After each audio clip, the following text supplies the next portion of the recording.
Hello everyone, this is your friend Naruto Nexus 2.0 and I am back with a new fanfic part 3. The fanfic title is What If Konan Died Then Reincarnated into a New World part 3. I hope you enjoy this fanfic, and if you enjoy this, so don't forget to subscribe my channel. Now let's start the fanfic. Sasori's gaze was already fixed on the door, waiting. Konan was still peering through the doorway as he began to ask, "How is Deidara?" She finished stepping through and turned to him. "Deidara will be fine. Just some unforeseen incompatibility." She glanced at Hidan. "I may have miscalculated you all." Hidan bristled. "You mean you expected everyone to be a bunch of homicidal weirdos?" Exclamation mark quote. Konan stared at him. Did Hidan just say that? She was unable to think of a response. Hidan opened his mouth to say more, but stopped at the last moment and forced himself to look at her with more intensity. The scrutiny was almost worse. She looked around to see how everyone else was taking the news, and regretted it immediately, for they had varying expressions on their faces, all slightly different versions of the same look Hidan had. This scrutiny was definitely worse. For the first time it was plainly obvious, almost tangible on her fingertips, what and who they weren't. A room full of horrified, judgmental, defensive strangers stared at her. For the first time Konan thought she might understand a little bit of the loneliness that boy who looked much like Yahiko, Naruto, had lived through. Most of the eyes looking on her were a little angry, yes, especially Sasori, since it was her claims that had driven Deidara out of the room, but the anger was nothing more than a glint. Her skin crawled, her mouth dried. The dominant expression she could see was offense. Over half of them looked offended by her. Baffled by her existence, insulted by her perfectly normal and descriptive words, they looked at her as if utterly unable to fit her into their idea of a human. Several of them looked fearful. But she had never hurt them. Not intentionally. Not to cause harm, to help. But it was more than clear that in this moment, no one saw her existence as helpful. Somehow, as she tried not to shrink away and wondered what she could do or say to prove her intention, it got even worse. The remaining less than half who had not taken her words with horror looked at her with eyes filled with pity, instead. Pity? For me. Because I missed something. I didn't know better. What do they think I am? I hate being pitied. Bastards. Cut them down. Defend. The desire to kill overcame her. The blazing hot feeling speared through all her insides, urging her to let it escape, to show them how utterly strong and pitiless she truly was. She was horrified. Konan could not think, could not do anything except stay still, stay silent in the hopes that none of them had noticed. Because the truth was, they were right to look at her this way. Was she human? She could not remember what being human meant. Jiraiya-sensei had something about that a long time ago, but she had helped kill him. I killed my own teacher, almost surrogate father. I didn't think much of it. Without thinking now, she turned to Hidan. He had been angry before, but she could see traces of pity in his eyes now. She didn't even know how she knew what pity looked like in his eyes. He looked in her eyes, trying to figure out what she was. But hadn't he always known what she was? What did I do? No one was willing to step forward and give her an answer. Maybe I didn't do anything. Hidan could see what she was, always had been able to. But now not even he knew what to think of her. She was shamed, and humiliated, and could find no way out. Not one of them was what she thought they were. Not one. "Hey," Yahiko whispered. "That's okay, I guess. I can forgive that. Whatever we were back where you come from, it's okay." Are you okay?" he asked, as the sound of his voice and his footsteps moving towards her came to a stop just a couple feet away. Konan. She was on the roof. Konan looked to her side, but he was no longer there. On further reflection, she did feel as though some time had passed. It must have been hearing his gentle, deep voice utter her name. She stepped over a bit of crumbling brick and settled into a crumbled corner of the roof. It made a good place to be alone. Although it didn't make a difference, not really. By now she could have been alone in any place in the building whatsoever. The wind made some sound as it ped, not touching any part of her. The worst part was, she felt better already. It makes sense, in a way. I was always alone. At least here it's acknowledged. She surveyed the land from her secure perch. It rustled with living things. That was good. Though she had never had one, somehow she missed having a hunting partner. The wind again ped in front of her, ignorant of her existence. She missed it. Missed what? Something unimaginable. So she closed her eyes and rested. General. Yahiko reached out to hold empty air as she whirled and ran from the room. His hand hovered there in the air for a few seconds, disbelieving. Wait, I didn't mean anything. I was only trying to help. He took his hand back as it sank in that she really wasn't coming back. What did I do? He wanted to look in her eyes, see what was in there. Just once. Just to prove she could trust him too. Maybe I didn't do anything. Hidan twitched over his whole body and exclaimed, "What?" He looked around. Oh, shit. I just forgot where I was for a second there. Like a blackout or something. He looked at Yahiko. Probably you shouldn't just walk up to her like that, dude. Quote. Yahiko looked down and retreated back to the edge of the circle. You don't say. The reason he'd come was to help her, like he wanted to help people in general. Was that not enough? She had said he was barely capable of being a ninja in the first place, after all. Perhaps helping people really wasn't enough. Hidan shut his eyes tight, tried to sort himself out. It was so hard, with so many people around. Even locating himself was impossible. He grew frustrated. Okay, that was. It. She didn't. That felt just way too shitty to put up with, all you holes staring like that. Are we? No, is she like some kind of monster or something? There was that. Nagato stammered. It wasn't her, exactly. It was just that. All we asked for was what abilities we had as ninjas and what we were capable of. That's all we asked for, and instead she told us how we used to kill people and how good we were at it. He looked at his hands again. I get that ninjas are a kind of person that fights, but I don't want to pull out souls or anything. Firing missiles. I thought, when she said we used to be ninjas, that it would be something. He looked around and gestured helplessly. Something a little more like that trick she did with the paper butterflies. Which sounds really dumb now that I say it, actually. Perhaps that was all she had to share, Itachi murmured. Kisame shook his head. No, she did tell us what our originals were like in the process.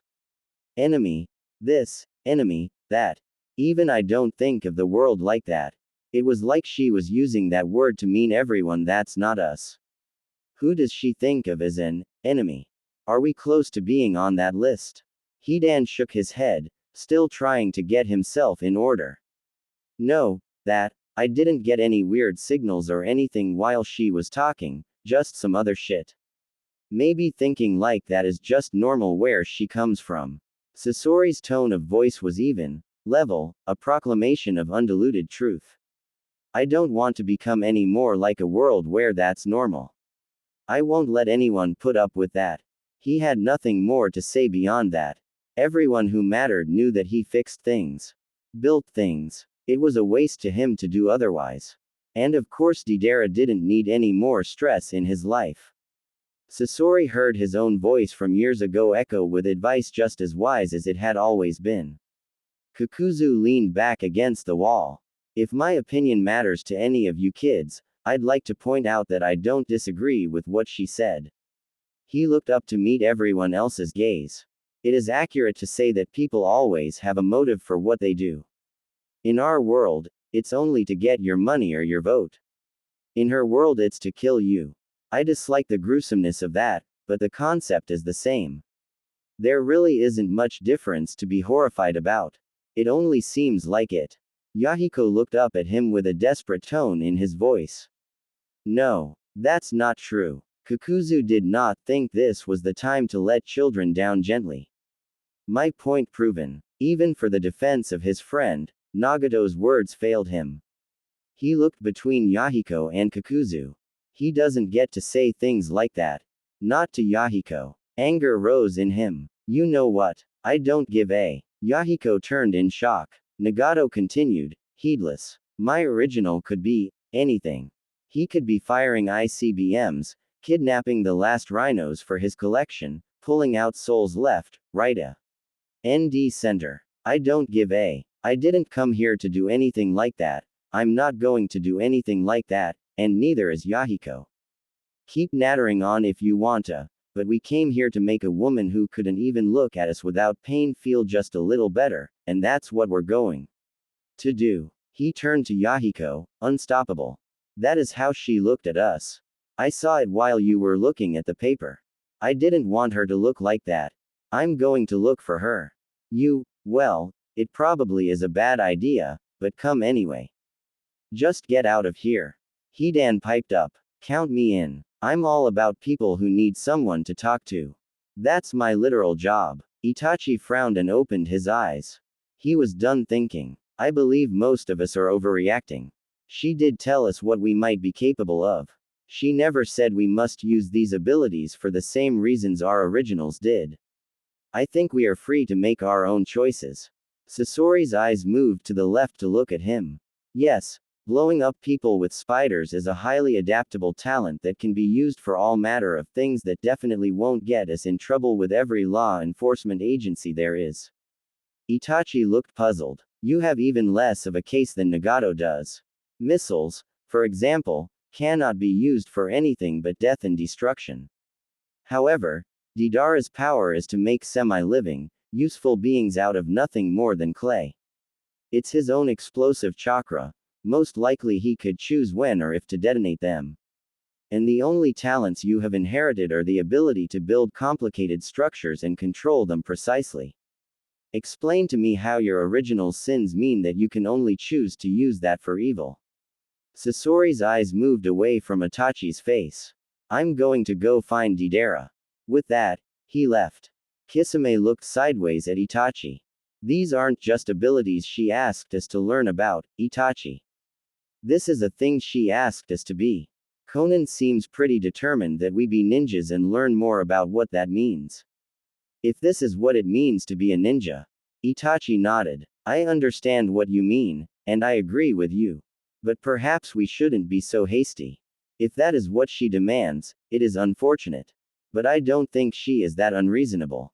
She did admit she has misestimated what we are capable of. Let's have a discussion about what can be expected of us and what can't first. I would still like to learn what illusions can be used for.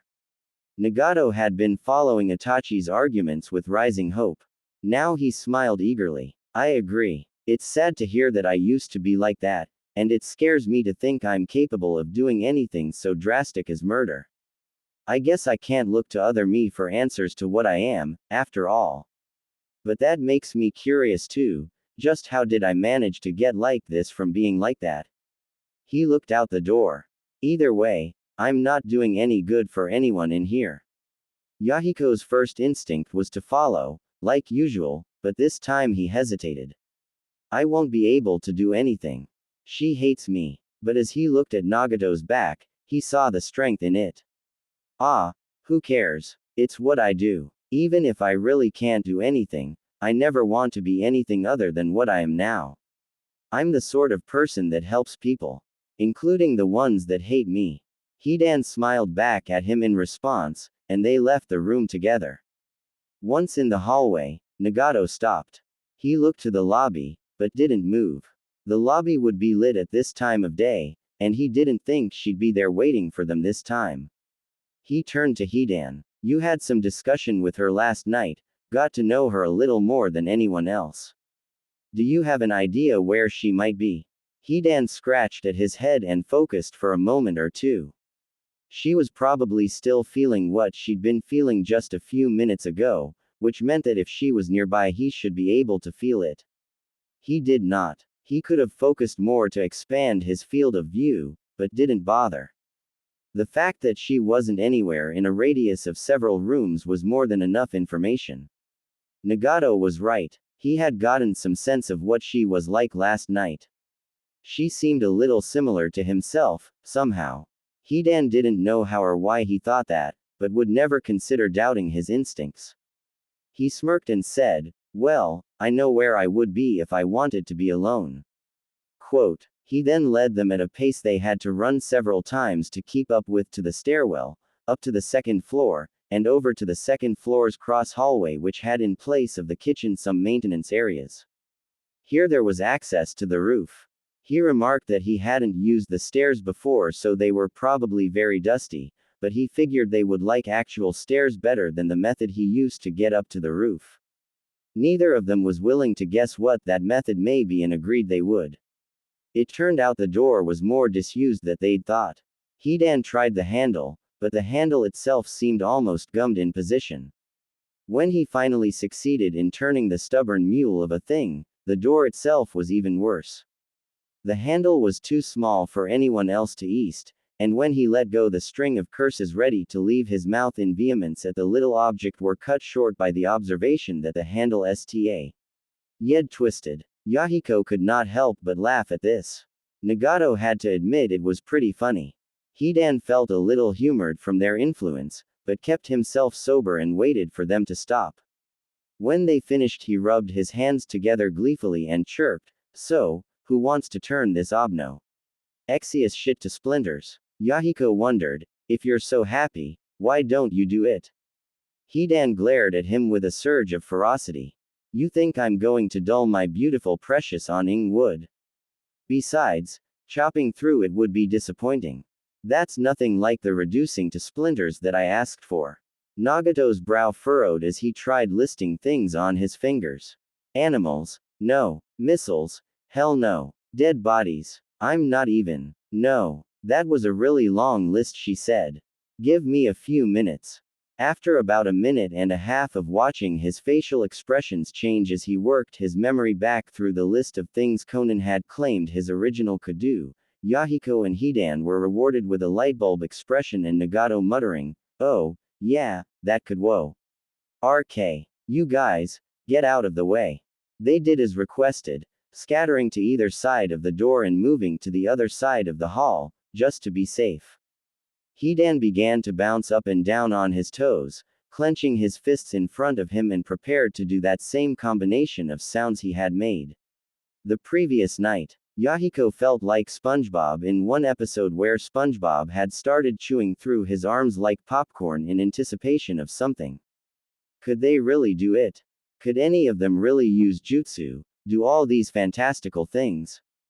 It was time for the truth of what they were to come out. Nagato's mouth dried. As he reached out and spread his hands a few inches from the door, he grasped the enormity of what he was about to try. It was one thing to think that he could be capable of so much more than he'd ever dreamed. It would be another to really prove it. The performance anxiety was huge. He knew that his friends must also understand the importance of this. Slowly, to calm his racing heart, he closed his eyes and took slow breaths. It should be instinct, Nagato. Doing what you've supposedly done so many times before should be easy, muscle memory. Relax and let yourself go. He looked at his hands, those ordinary-looking hands. It was unbelievable. Nothing about this felt easy or instinctual. He began to panic, thinking that he would surely make a fool of himself in front of everyone. No, I'm just psyching myself out. I just need to stop thinking. My mind is getting in my way. He grit his teeth and closed his hands, just a little, not enough for any of his fingers to meet. Stop thinking. Stop thinking. Stop thinking. Just pull. His fingers shot out from his palm. Yahiko jumped and bit down as if he did have his arms in his mouth like popcorn. Hidan jumped and gasped as the air around them shifted in a way that dazzled his senses, heightened as they were. Nagato gasped as he became aware for the first time of a current inside him, which now jumped its banks. ND surged inward. The portion of it that was in his hands really did seem to act on its own, changing in some way instantly. There was a great cracking sound, and they all feared for the structural integrity of the building around them. The cracking proceeded to shattering, and from there to screaming. The hinges alone had Nagato cringing, and Hidan and Yahiko covering their ears. The only part of the door not making noises no door should ever make was the frame, which had had more than enough of this. The hinges were too jammed to break. The metal plates holding each one were too solidly attached. The wooden frame the plates were attached to had none of these defects, and with a whoosh sizable chunks of the wall came loose and flew towards Nagato. The door itself had also had none of these defects, and the hinge side had splintered loose. Before he could even process the danger, Nagato found the rest of the door in between him and the loose metal plates. His elbows unlocked and folded close to his body, the door coming to a rest against his palms and the loose hinges slamming into it on the other side. For a moment, the scene was frozen like this, Nagato staring wide-eyed at the door only inches from his nose, his palms still spread, the door in T. He hinges refusing the orders of gravity. Yahiko gaping in awe from his position behind Nagato and to the left, his eyes still not having gotten around to sending the signals of Nagato turning and blocking the hinges with the door. Hidan grinning without knowing he was grinning, staring at the splinters flying harmlessly out to the side and flaking off the ruined edge of the door like brown pointy snow. Then the scene abruptly unfroze as instinct kicked into gear. Nagato's hands and the chakra inside them relaxed and the hallway echoed with the thud of wood crashing onto wood and metal bouncing off both. The signal was sent and Yahiko's brain began to process this blur of information. Hidan followed the door all the way to the ground, his head turning almost robotically. As his hands relaxed, Nagato's mind did too and information could finally flow freely. In just a few seconds he understood what he had done. His breath trembled in shocked laughter and a small disbelieving smile spread over his face. He turned to his friends and saw them there, utterly real, and the smile grew into a broad open-mouthed expression of joy. I did it. I pulled, and, right out of the frame. Took chunks right out of the frame. Yahiko met his eyes. The hinges. Hidan proceeded to do exactly the bouncing, shaking his fists, warbling, chirping, squealing expression of joy he'd done the previous night, except at a higher volume. It lasted for a good 5 seconds, after which he wavered on his feet and turned to Nagato with eyes partially glazed over. That was so-ing amazing. You, come here. And Nagato found himself lifted bodily off the floor again as Hidan grabbed him and stumbled backward. Not even hitting the wall behind him stopped either of them from smiling like loons this time. Yahiko joined in from the side, and Nagato closed his eyes, soothed beyond measure by these two men holding him in their arms. All too soon, Yahiko stepped back and the embrace came to an end. Hidan released Nagato with a grin, and they moved simultaneously to gather around the door where it lay. Hidan knelt down to make sure it was real, and picked up the hinges. With plates and chunks of doorframe attached, they were pretty heavy. He looked up at Nagato and lifted them up and down. Amazing. You know, I don't feel at all mad at your original if that, he motioned to the visible dents in the door, is what he left for ya. I could forgive him everything right now, or anybody else, even Stalin. So. He shook his head in wonder. Yahiko nodded. Nagato, you just did a miracle of some kind. Magic. Space magic. Nagato looked up. Space. Yahiko started gesturing randomly, trying to reach for the words. Yeah, not like outer space, more like the space between things. Push and pull, right? You can mess around with things at a distance like there wasn't a distance. He laughed again, satisfied with his words this time. Why yes, space magic, Nagato stammered. That makes perfect sense. But wait, if I can, then Konan, oh my baby Jesus, she was right. You can, too, and Hidan, he spun to face Hidan, and stopped. Did Konan say something about immortality earlier? Hidan's eyes lit up like a fireworks show. Yeah, she did. He turned to the doorway, to the goal of Nagato's action. Konan. She was feeling bad. Shit. We bring this to her, and there's no way anyone can feel bad. Yahiko gasped in horror. Oh no, I forgot about her. I can't believe I did that. You're completely right. Let's go. He plunged into the adequately lit stairway without hesitation. Hidan knelt back down and placed the loose hinges in the dents they had made, and he and Nagato followed. Konan. She was growing restless. It was not in her nature to be still, only sitting and brooding for long periods of time. The injured feeling of rejection, of humiliation, of being so alien in settings so familiar, all were now consumed by the pulse beneath her skin. It was hot, and sharp, and consumed even her own fear of it. Someone had to be wrong. Was it them, those strangers who did such a poor imitation of her family, lovers and co-workers, or was it her, the lost, helpless intruder in a land that rightfully belonged to the strangers? There was no doubt that someone was wrong. The bafflement and horror in their eyes had more than confirmed that. She tried to calm herself, be tactful about this. No, I have brought them together, told them of their past, promised to teach them. That is my purpose. Even if they reject me, even if they hate me, I made a promise to be there. I must try again. Go back down, see if cooler heads have prevailed. Try a different approach. Apologize. Be reasonable about this. Yet, as she forced these thoughts through, her hands gripped the crumbling brick beneath her. Digging in, her senses told her of a wild mountain whose cliffs were hers alone to master. They told her of approaching rain. Her inner senses told her of battle, of bloodshed and death and fury, and every time they told her of the blood a vision came to her. It was a short vision. It was Yahiko rushing forward, his heart pierced by one of many very ordinary kunai. The vision would not stop coming.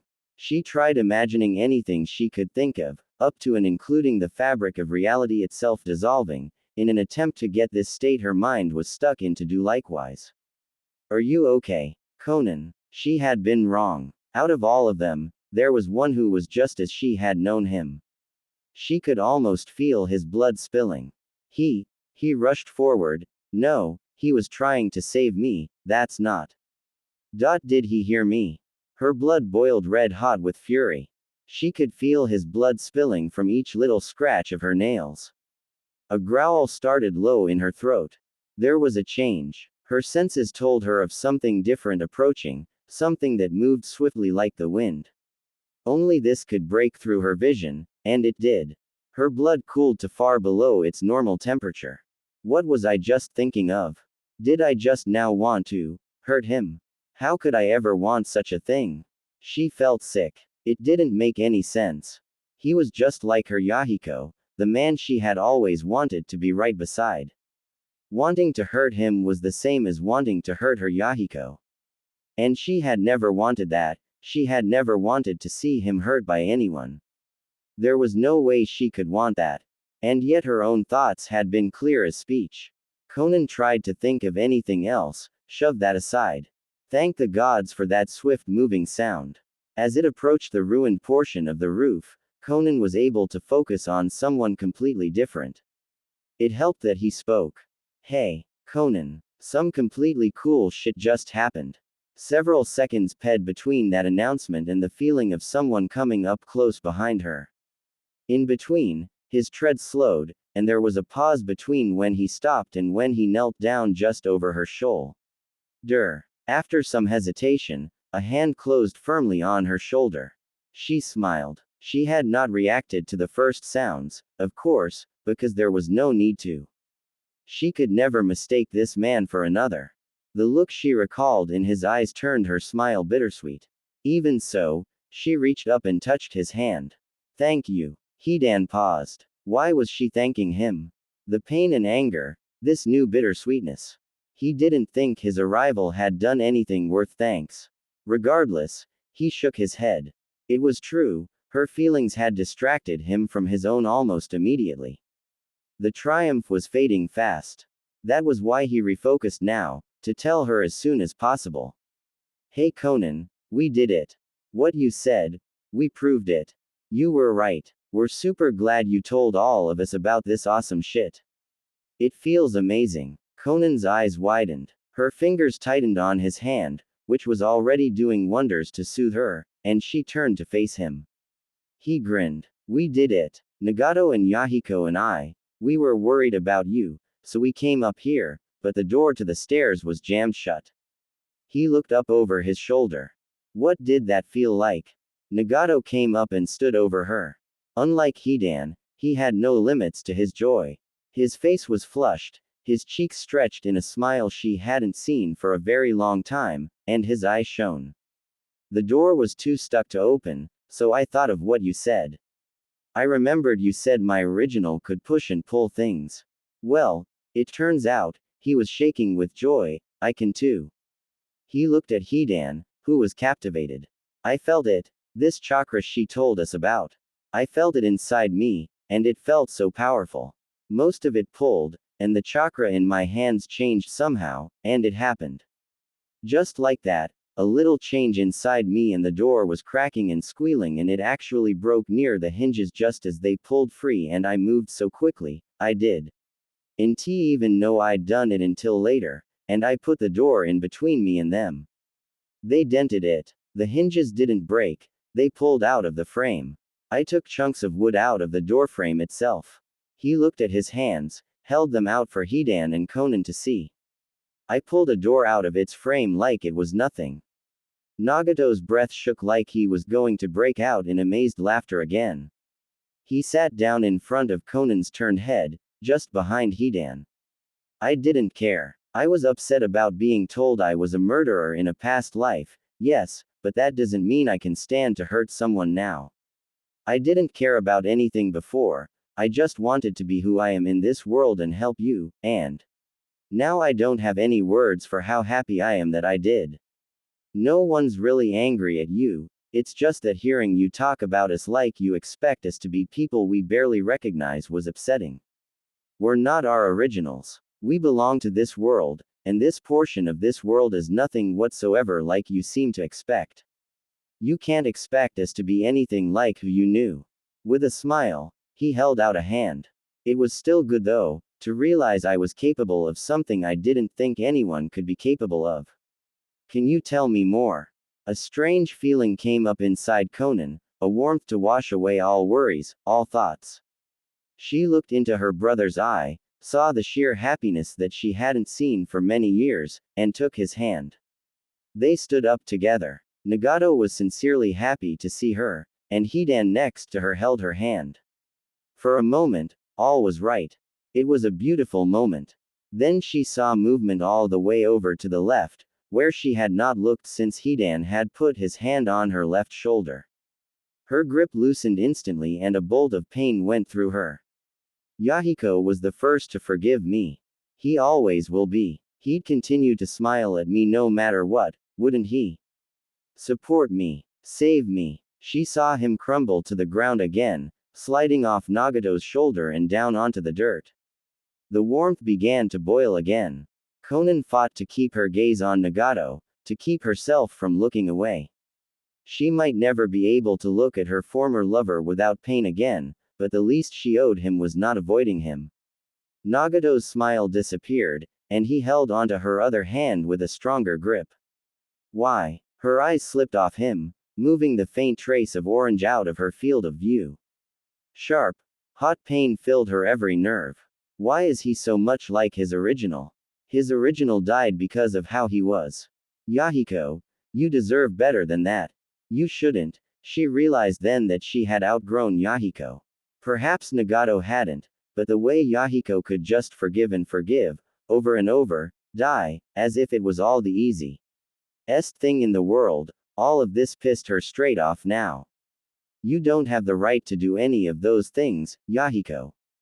And yet, the way he could, over and over as if it were easy, in a world awash with nations and people helpless to stop the endless cycle of their own anger, was awesome and intolerable. Absolutely intolerable. It could not have been difficult to see the change in her eyes. Nagato's joyous feeling had long since been replaced with fear and worry. Konan, I will go see how the others are doing. See if they agree with you in the slightest. Her hand slipped out of his own without any resistance, although he held as tight as he dared. Only the disturbance of the air around him marked her ping, so quick he had barely seen it. Hidan was shaking with every feeling a human could have, most of them hurting him since everyone's positive feelings had disappeared rapidly over the last minute or so. Nagato stood shocked still with his mouth still open. The way she had looked at him had been so good, they had been so happy, and then she saw Yahiko. He had a terrible feeling something was very wrong, too wrong for him to hope of solving. He looked at Yahiko, who had a sad expression on his face. Yahiko turned a little red as he saw Nagato looking, and shrunk a little into himself. He had done that before, after Konan said his original was not mentally fit enough to be a ninja. Nagato's hands began to tighten into fists, ready to defend his Yahiko by any means necessary. But then he remembered the feeling from only a few minutes before, how ready to forgive he had been, and relaxed his hands by force. Yahiko would not want to be defended with anger. For his sake, Nagato's ability to forgive would have to be exercised more extremely than it had ever been before. He swore on his newly used power that he would do it, even if he wasn't able to. Especially if he wasn't able to. He turned to Hidan, who nodded. With Konan's influence gone, Hidan was much more clearly headed, so they both got up and walked over to Yahiko. Yahiko looked up at them, hurt and confused. He asked Hidan, "Why does she hate me?" Hidan tried to find something more to say, some softer way, but couldn't. "You hurt, dude. You hurt a lot." Yahiko looked down and came to a decision. "Hidan, I trust you. Will you help her?" Both their mouths fell open. This was extreme measures. Hidan and Nagato looked at each other. Nagato gestured for him to go on.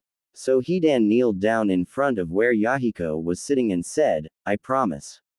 I'll talk with her way past my bedtime for as long as I need to. I'll stay right next to her, I'll get her a movie or shit if she needs something.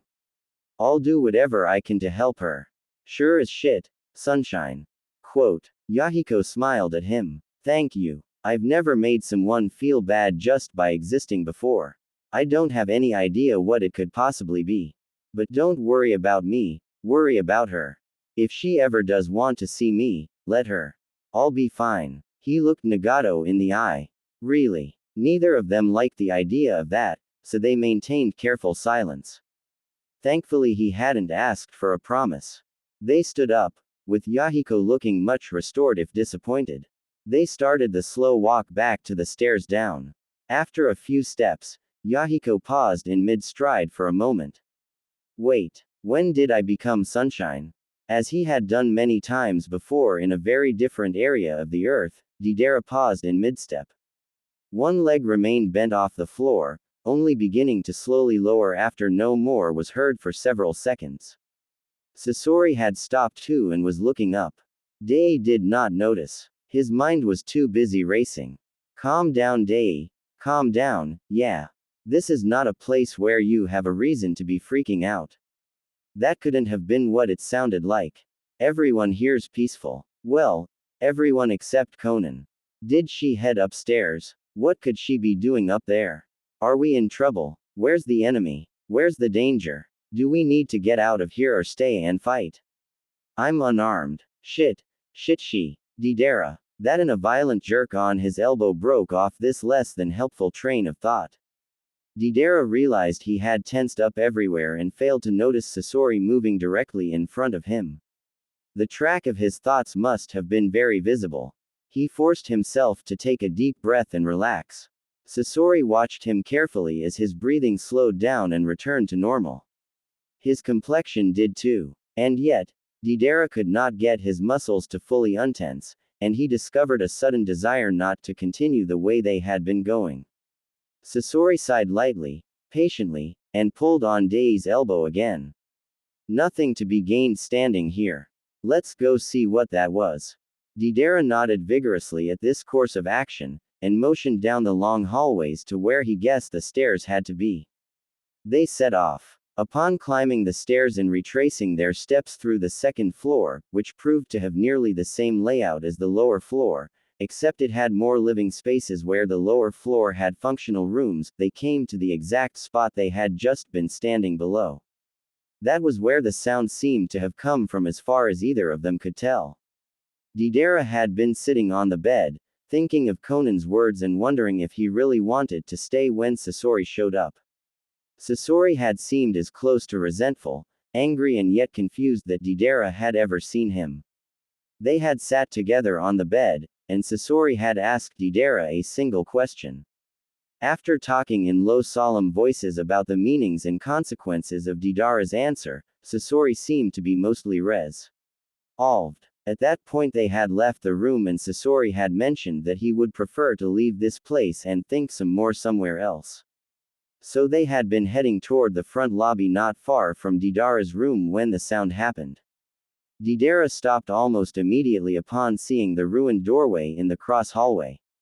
Sasori followed his gaze and froze. Deidara quickly and silently raised his hand and gestured forward. They approached the door, Sasori following as quietly as he could. Dei looked into the room beyond the doorway, which was still relatively dark even with the door to the roof open at the other end. Nobody was in there. He guessed somebody had been going up to the roof, and he could think of no reason to expect it was anyone bad since the only people in the building at the moment were friendly. Sasori was lightly tracing his hand along the splintered edge of the door, looking between it and the remains of the frame. His mouth was slightly open. He moved the hinges aside, saw the perfectly fitting dents in the door beneath them. His mouth fell even more open and he shifted the hunks of metal and wood to one hand so he could trace the dents with his other, make sure they were real. His light, cautious fingers rubbed against some fractured wood fibers that could easily have become splinters if he'd pressed harder. It was real. Sasori looked up at Deidara and shook his head. He had no idea what was going on here. Deidara turned to the frame he was standing next to. It looks like those might have been ripped out of here maybe. Before he even finished speaking, Sasori was next to him, carefully holding one rusty, splintery chunk as he pressed the other into the top gap in the frame. It didn't quite fit there, but it perfectly matched the bottom. Sasori nodded his head, still unable to speak. If he had been able to, he would have congratulated Deidara on his use of the word, ripped. That was the only kind of force he could imagine causing damage like this. But what kind of anything could possibly rip a door out of its frame, never mind the hinges themselves? He turned around quick enough to make Dei jump back several steps, glanced around all edges of the door. But no, there was no sign of crushing like there should have been if someone or something of unusual strength had gripped it. His mouth starting to get very dry now, he made some effort to close it. Still it dried. What the hell had happened here? Steps sounded behind them. There had been little to say after recognizing Itachi's wisdom, and no one had been so much as scuffling their feet along the carpeted floor at the time of the screeching. The clay animator and the puppet master stepped back against the side of the door to make room as the hallway filled with curious and wary ninjas. You guys have any idea what happened? Kisame asked. Sasori decided to buck up, explain it himself. Well, I have no idea what exactly happened here. Whatever it was ripped out the door and the hinges. Hinges don't pull off nearly as easily as a door would, so that's probably what splintered it. Somehow, the hinges slammed into the door. They ripped out chunks of the frame too. I'm a little afraid to ask what, why or how this happened. Deidara mentioned, the hinges looked gunked up to me, and the other doors open.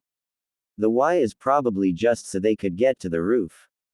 Kakuzu raised an eyebrow. I don't think the two of us, he motioned to Kisame, combined could pull a door out of a wall. Let's not even talk about those things. Itachi nodded and turned to Sasori, asked to look at the hinges. Sasori handed them to him. Itachi looked at them very carefully, trying to imagine the scene as he did so. The motion of the door, the wood splintering, he narrowed his eyes and tried to focus even more. Suddenly something happened. It was like a pulse of blood raced to his face, only it wasn't blood but rather pure warmth. He suddenly found himself imagining the door being pulled out of its frame in very vivid detail, so much so he could almost literally see it. Sasori's explanation was correct. He looked up at the other men in the hallway and had to stop his mouth from falling open. Kakuzu's body shifted just a little, and Itachi saw him turn and look in his direction before it happened. He could make out every little movement, even the little twitches that most of them suppressed at the sight of him. He lost focus and it disappeared, the amount of detail he could make out from them returning to normal. The hinges dangled from his arms limp at his sides, forgotten. Kisame remained tense even after whatever it was went away, the shark man's eyes staying wide. Itachi, your eyes, they turned red, with a little black circle around your pupil, and the circle looked like it had 3 commas in it. Quote, Itachi tried to imagine this, for once silenced not by his own choice. He raised a hand to his eyes, traced the skin under them. He looked around at everyone, this time looking for something. Deidara guessed what it was and handed him a small mirror. Itachi looked into the mirror and imagined the feeling of the warmth around his eyes, focused again. It worked. He gaped at eyes that matched exactly what Kisame described. Somehow his perfectly normal eyes had turned red, with the black line appearing and the 3 commas spinning into place. It felt, he looked up at everyone else, maintaining his focus this time. It felt good. He let it go willingly for everyone else's comfort. Kakuzu narrowed his own seriously abnormal eyes. So it seemed the Uchiha, unlike himself and Nagato, could bring out his abnormal eyes and send them away anytime. He wished. Kakuzu wondered what mechanism could possibly be responsible for that. People didn't just spontaneously change eye color, and red wasn't on the list of possible human eye colors in the first place. To say nothing of such a precise pattern. What kind of mechanism could make that possible? Did his eyes have the color-changing cells of squid or octopus? But what purpose would that serve? Before he could ask Itachi exactly what those eyes did, the sound of footsteps echoed from the doorway. They were soft footsteps, and several of the group who had first encountered her in a loud place or with her standing still realized for the first time just how silent Konan's way of walking was. Only the enclosed space of the stairs made the sound noticeable. Deidara shuffled aside to leave room between himself and Sasori. He would have shuffled even farther aside, had he not felt reluctant to leave everyone else's company. The air around Konan seemed to be filled with rotating blades, a heated and forceful of air that frightened almost everyone there. Nobody needed any indicators to know she was not in the mood for putting up with anyone else's concerns. She stopped in the doorway between Deidara and Sasori. Her face wore no expression in particular and she looked down at the door with its splintered edge and dented wood, then sideways at the mess of metal and wood that Itachi still held. She moved as if to step over it and continue on her way, then stopped. After a quick glance and a twitch of her ear found nothing behind her, Konan sighed and lifted the unsplintered edge of the door. She appeared to be checking how thick it was. After a moment she continued to lift that edge all the way up, put her other hand carefully on the splintered edge, and lifted the entire thing easily. It was wide enough she needed one hand on the bottom and one on the top to carry it, but otherwise there were no signs of difficulty in the way she moved and carried it down the hallway. Her steps were still very quiet as she disappeared around the corner. Damn, what happened? Deidara murmured. What? He asked again as he saw Sasori look at him. There's definitely something going on with her, yeah.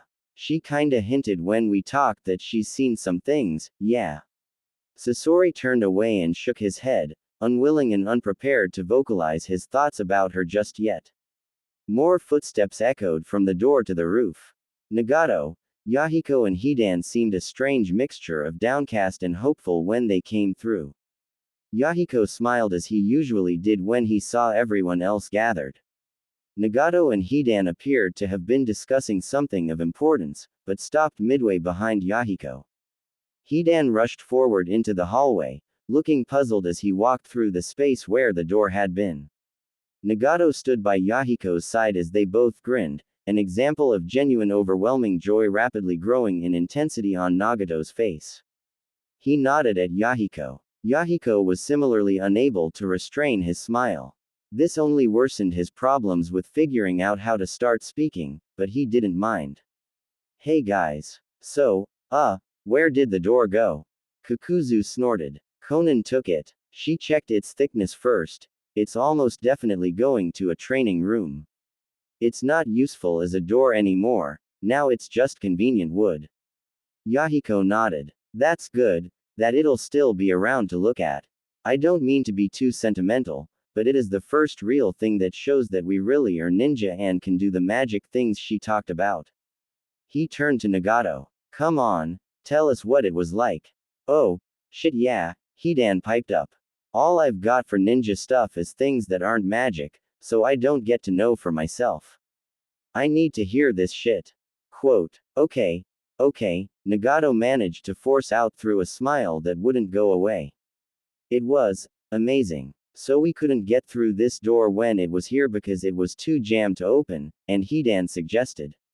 As Nagato described the entire incident, going into special detail about the feeling of energy running within him suddenly flowing in a new way, he seemed to glow with the discovery of what he was really capable of. More than a few mouths hung open, their owners enraptured. Itachi's own flow of chakra shifted, unconsciously activating his eyes. He saw every detail, every twitch of every facial muscle, every pulse of Nagato's neck as his heart beat fast with the feeling of being alive. The combined strength was nearly enough to lift Hidan from his own body. As was, he stayed put but forgot he had a body, forgot his own identity. The pink in his eyes faded to transparency. Nagato finished the story with them going up onto the roof to look for Konan. A disappointed Deidara asked if that was all. Yeah, and Nagato said firmly that what happened on the roof was nobody's business but theirs. He looked around for agreement, and Yahiko and Hidan gave it instantly.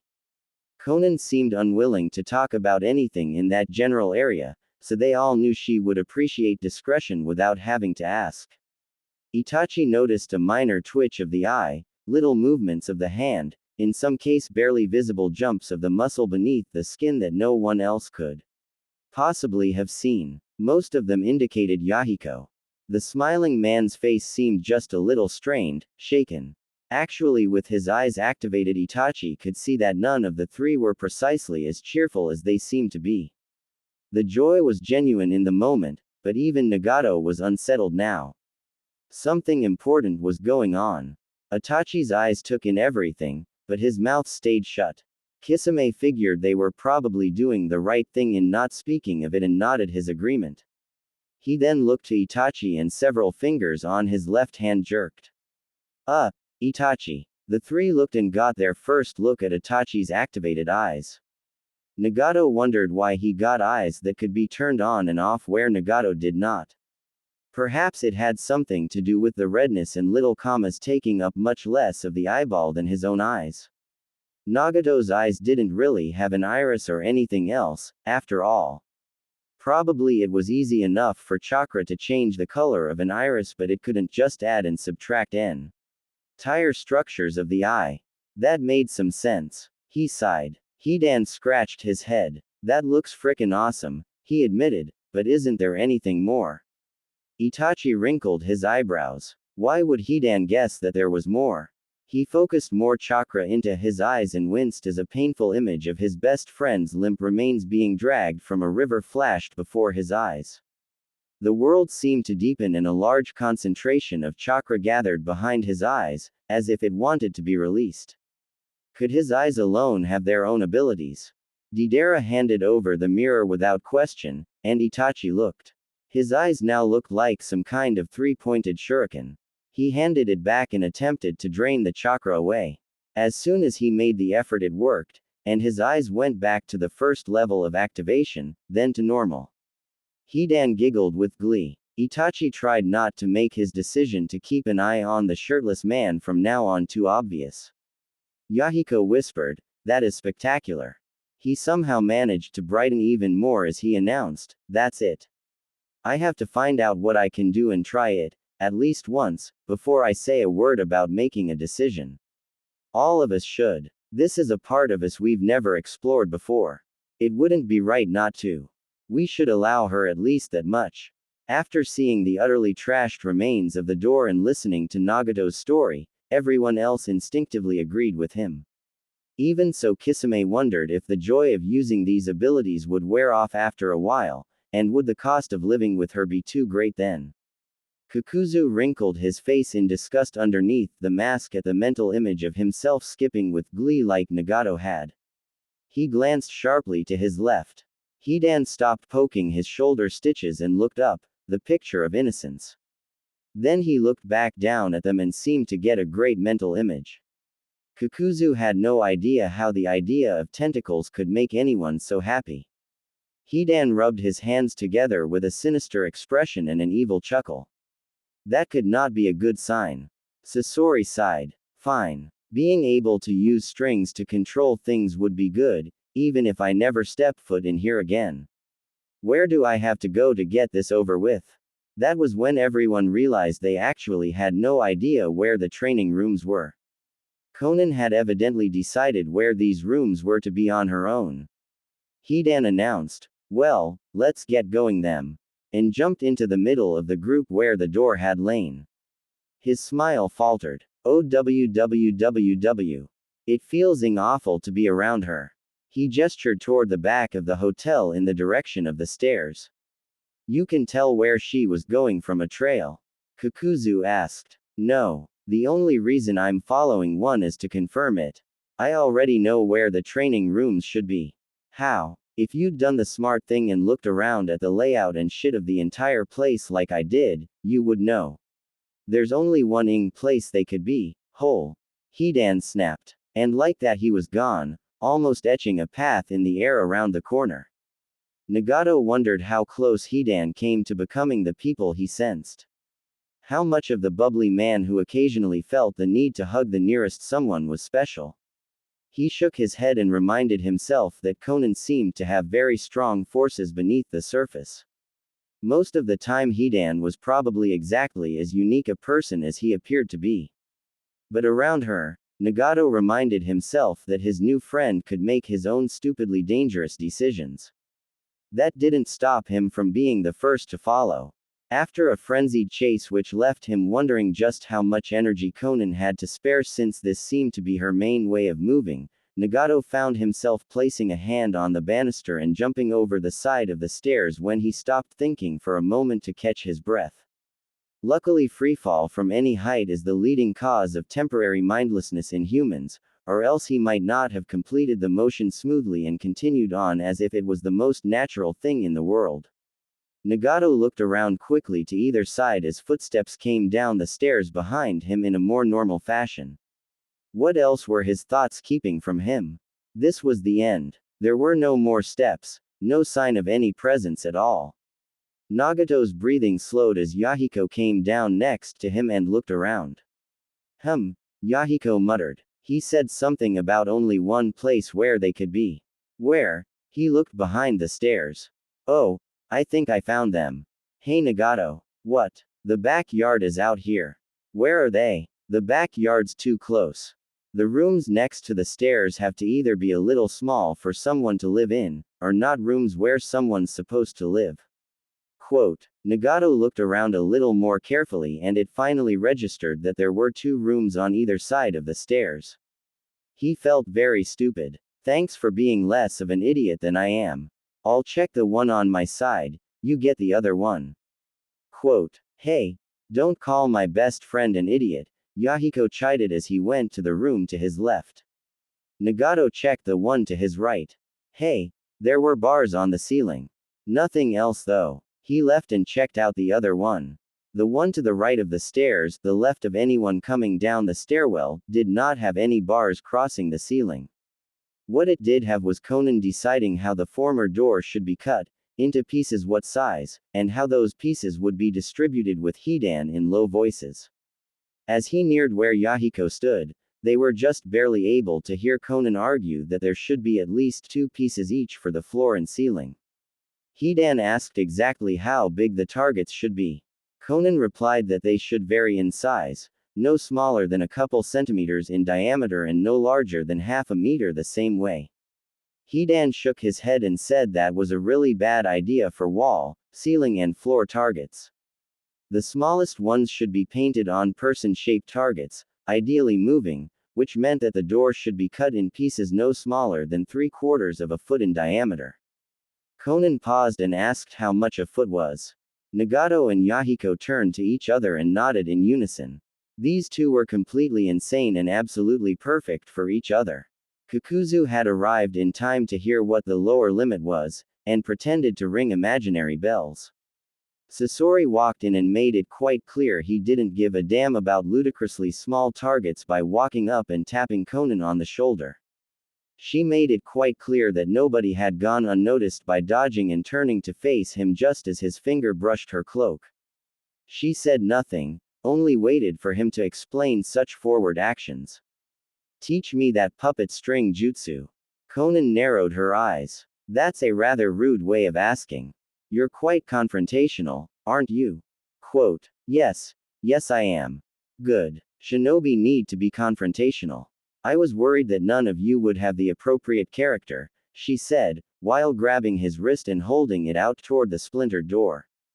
The strings were projected from his fingers, so I believe the technique is mainly shaping your chakra and projecting it from your body in the right direction.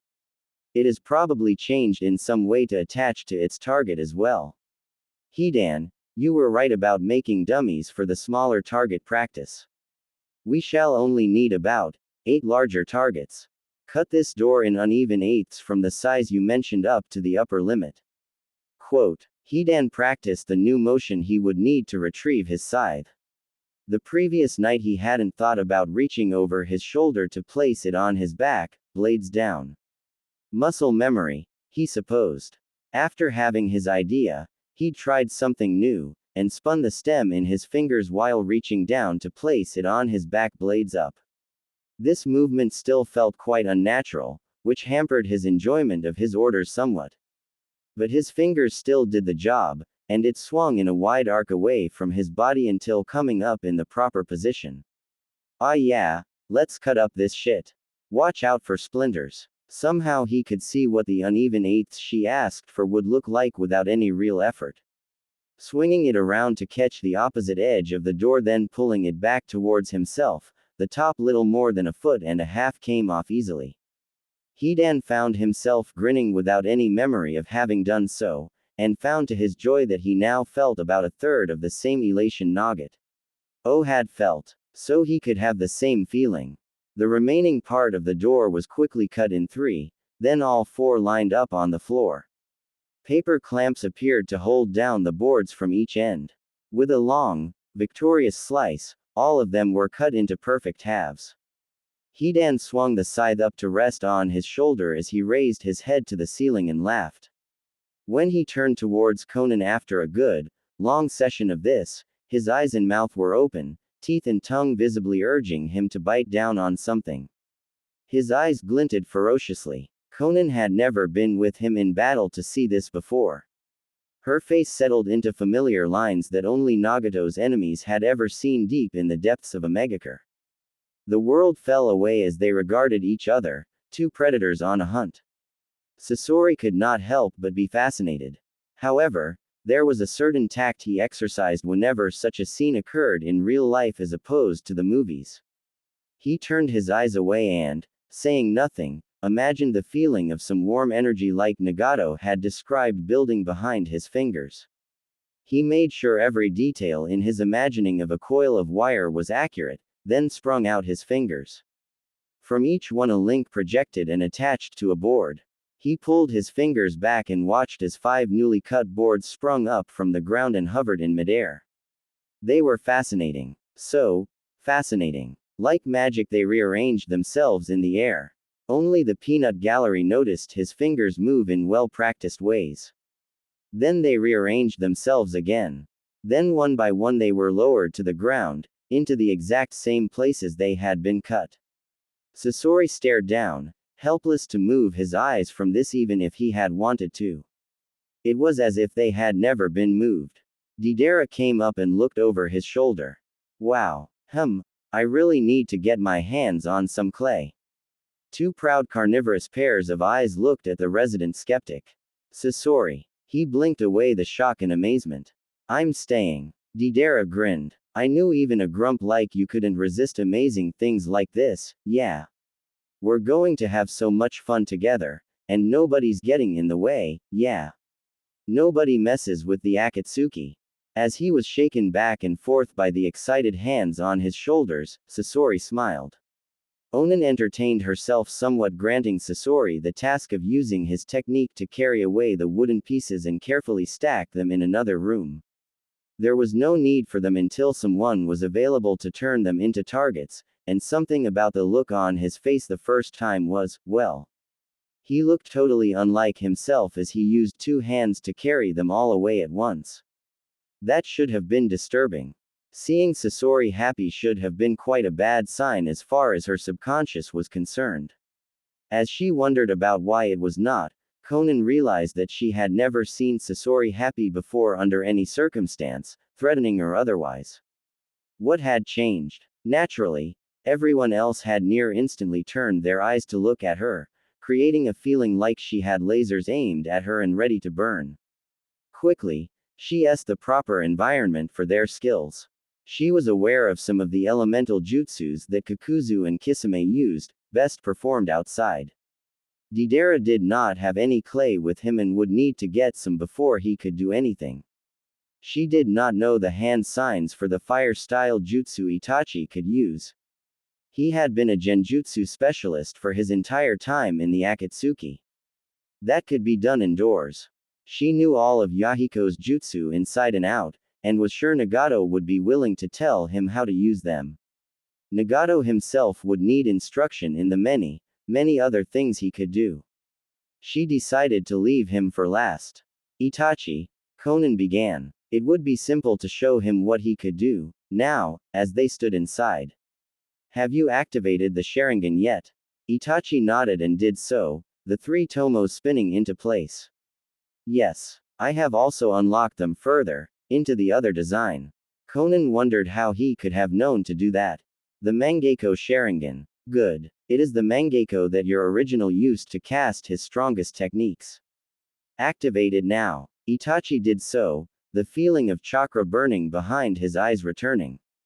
Had she confirmed his eyes themselves could use jutsu? Konan wondered just how much she should explain of the how and why his jutsu worked. She could still feel the eager stares of the onlookers glancing between her and Itachi.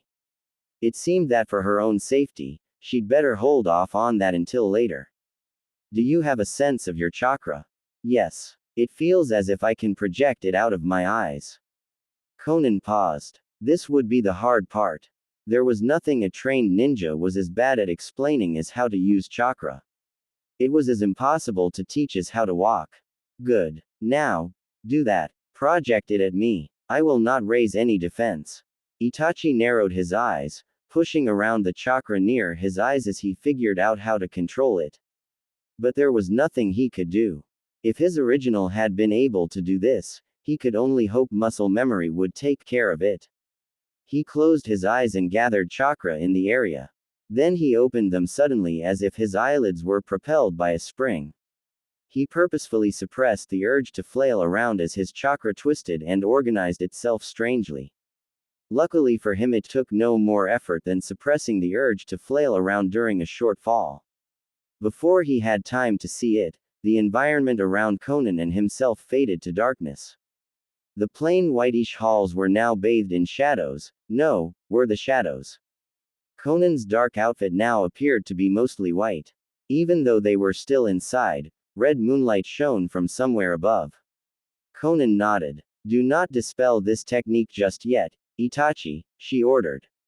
You can control the flow of time inside this technique, Tsukiyomi, so it will appear as if only a moment has passed no matter how long we experience it. If you have any questions about how this works or what it is, we have all the time in the world. Itachi realized this had the potential to be the most useful jutsu of them all if properly used. And yes, he did have many questions.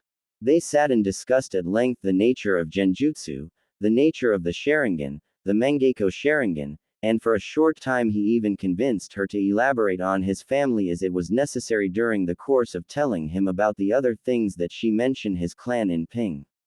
He was quite sure that his ability to shorten the amount of time that passed in this genjutsu reached its limit as she told him of the maker. My parents, my cousins, uncle and auntie, At least Sasuke survived. How could I have done that to him? Murder. My original was a cold-blooded murderer. Konan's ability to speak was distorted by the time freeze. She watched with detached curiosity as Itachi realized who he had been. Out of the corner of her eye, Konan saw the ground begin to flow past. She looked in all directions, even standing up to look behind Itachi. The open-ceilinged room they were in was changing, flowing together until it seemed to be part of a different building. It didn't take a genius to figure out what this new building might be. She might have been curious about what this version of Itachi's past had looked like, but not that curious. Before taking action, though, she did pause to see how the scene change would proceed. Was he really as much of a ninja as he had seemed to be before? The transparent room slowed in its flowing together and paused, muddled and confused. At her feet Itachi took a deep shuddering breath, shook his head. He ground his nails into his palms, focusing his energy on thinking about anything else and keeping his chakra still. Konan realized she had forgotten to mention something important about the nature of chakra too late to stop what was about to happen. Before she could move her illusory body, the red moon dimmed and collapsed, and the ground fell into darkness. For some time she was paralyzed, or felt like it in the absence of any indication she was moving. Then the darkness abruptly lifted, and once more she and Itachi stood facing each other. Itachi sensed he was no longer sitting and opened his eyes. He seemed surprised to be back in the real world. He looked at Konan for answers. With as neutral a voice as she could manage, Konan told him, "Well done. A shinobi who specializes in genjutsu must have good mental control. Without it, a genjutsu can quickly spin out of control and fail. However, you must remember that chakra is like blood. It is always meant to be flowing. Keeping chakra from flowing is actually a common way to break out of a genjutsu. What you meant to do was keep your chakra flowing steadily in the same way. Remember that." Itachi nodded, an acknowledgement she returned only very quickly before turning to the rest of them. "Deidara, you will need clay before you can do anything. Everyone else, jutsus are better practiced outside. Come." For Kakuzu's demonstration, she led them to the very small area of open gr behind the building. It was about large enough for all of them to gather sitting without being excessively close to one another. But for the earth-style jutsu she was pretty sure Kakuzu could use as his native element, even a small area would be enough. She had him use a very basic earth jutsu she had learned of. All it did was cause earth to bubble up from the ground like water and turn to stone, but this astounded the easel. Why impressed clones? They wanted to know if the techniques had names. She mentioned that they did, but she did not know the name of this particular technique. Kakuzu decided to call it Stonemaker Jutsu. He seemed to be looking at the results of his labor with focused eyes. Konan wondered what use he was thinking of for it. It was just as well that Kisame used water-style jutsu. She may not have known the exact hand signs his original had used, but she knew enough of how water-style worked to make something up. The amount of chakra he put into it was much more than he needed. His secret enthusiasm was betrayed by this, but Konan did not expect anyone else to notice as they followed the enormous wave that resulted with mouths agape. A relatively large tree, still puny by her standards, was nearly pulled out of the ground. The little stream Hidan had led them to was dry for a good 30 seconds until its source accumulated enough water to flow again, and the large tree was left at a tilt that could easily see it fall if a major storm struck anytime soon. Kisame stood staring at the soaked earth as the peanut gallery clapped quietly. Deidara did not have the material to use his techniques with. That left Yahiko as the only other one who had not yet demonstrated his abilities.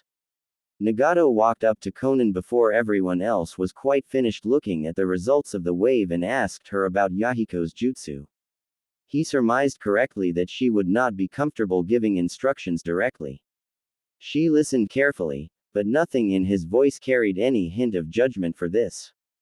Konan supposed she should be glad he wasn't pressuring her to talk about that part of her past just yet. He listened carefully as she told him and covertly demonstrated the hand signs Yahiko would need to use. No. DDING. Itachi had a good idea what they were up to, as did Sasori. Kisame heard the sound of whispering and noticed, too. He understood when Nagato returned to Yahiko's side and repeated the demonstration to him. After the stream was back to half its former flow, Yahiko flushed and wondered what the technique he had been taught would do. He hoped it wouldn't have similar effects to Kisami's. That tree didn't deserve to be ripped out of the ground like that, and it might fall on an animal someday. He paid careful attention to the feeling of his chakra changing as he formed the signs. He exhaled and allowed the onlookers to boost his confidence as he made the last sign. The water exploded upwards and formed into a stream in mid-air. He had aimed at a sturdier-looking tree and tried to keep the amount of chakra used to a minimum, so the stream had only the effect of a slightly larger than usual hose as it fired itself at the trunk. Yahiko smiled when he saw the harmlessness of his technique, and how controlled and contained it was. The force of a solid stream with more water behind it would be enough to knock a large man down, easily. He turned to Nagato to celebrate. As their palms met in a high five, he wondered at the gentleness of it. Everyone else had been horrified to hear their originals described, but from the look of it, Yahiko's original had been much more like he was now. He was saddened by the memory of how Konan had described that. It probably wasn't her fault. If brutality was what her world demanded of ninjas, he had to admit he did not and probably could not ever meet that standard. But this world was different, wasn't it? Nagato was certainly proud enough. Konan stood off to the side, perhaps watching from the corner of her eye but revealing nothing. Nagato continued to stand in front of him, eyes shining with a fond look that Yahiko didn't recognize. His arms visibly trembled before folding across his chest. Yahiko smiled at him and shook his head. There were a few things about his friend that he still didn't understand and doubted he ever would. The first was that they had known each other since childhood, and yet, Nagato was still shy about overt demonstrations of friendliness. Yahiko didn't want to force anything if Nagato had some reason to be uncomfortable, but this time he felt it would be more awkward to take time to entice him into it. So with a large smile, he rushed forward, crossed the space between them, and wrapped Nagato in a strong but gentle hug. He felt the brief stiffening before Nagato relaxed into it. Why? At the edge of his vision, Konan turned her head away. Sigh, it's as if no matter what I do, she can't stand it. And, Nagato, is there some reason he's uncomfortable? Konan walked away and sat on the back stoop, carefully avoiding the bird excrement all around the handles and railings. She watched silently with no movement in her face as the group changed in configuration. There was Hidan, smirking at Nagato after he was released from the hug, then turning to Kakuzu a moment later and challenging him to see which was harder, the scythe or the stone. Kisame looked at Yahiko and nodded politely. Yahiko suggested they practice their jutsus together. Deidara looked around at the ground, wondering what clay looked like. He went over to ask Hidan.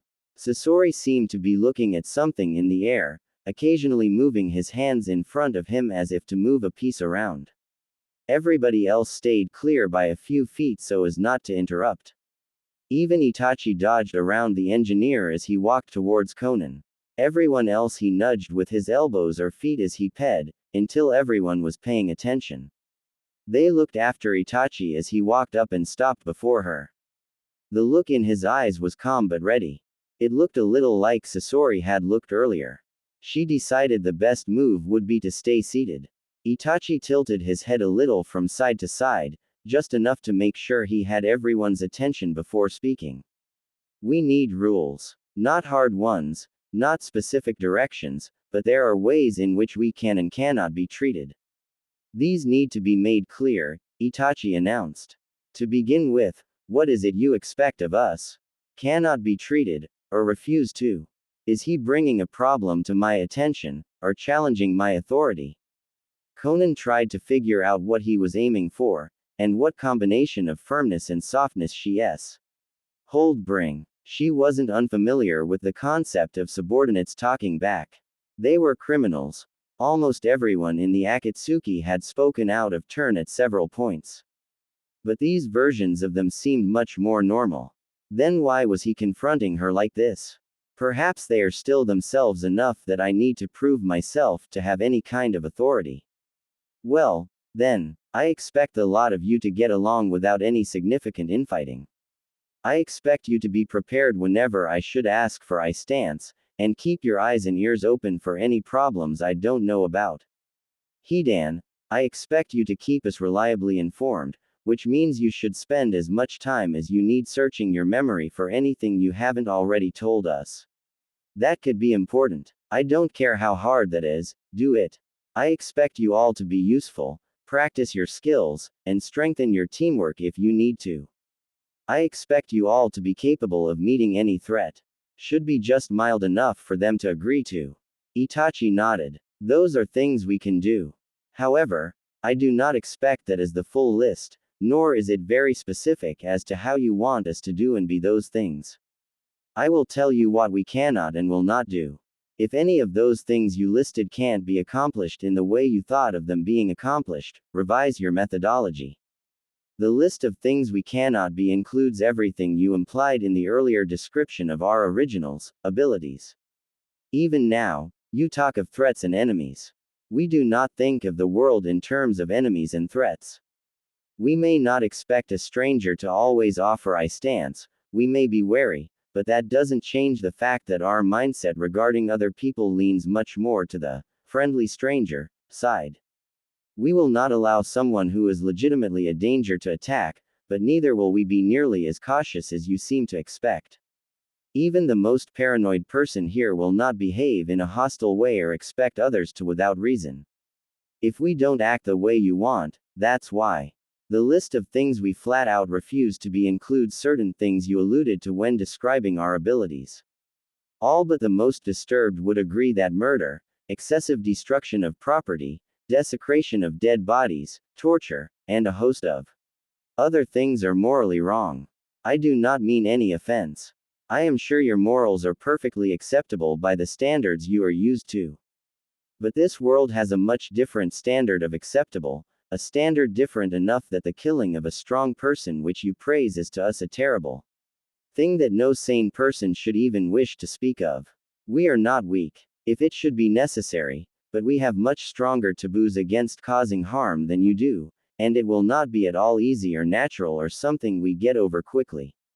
We will not use some of the abhorrent jutsus you described, we will not agree with you or think the way you do, and we will feel morally justified in refusing to do actions which fall under those categories.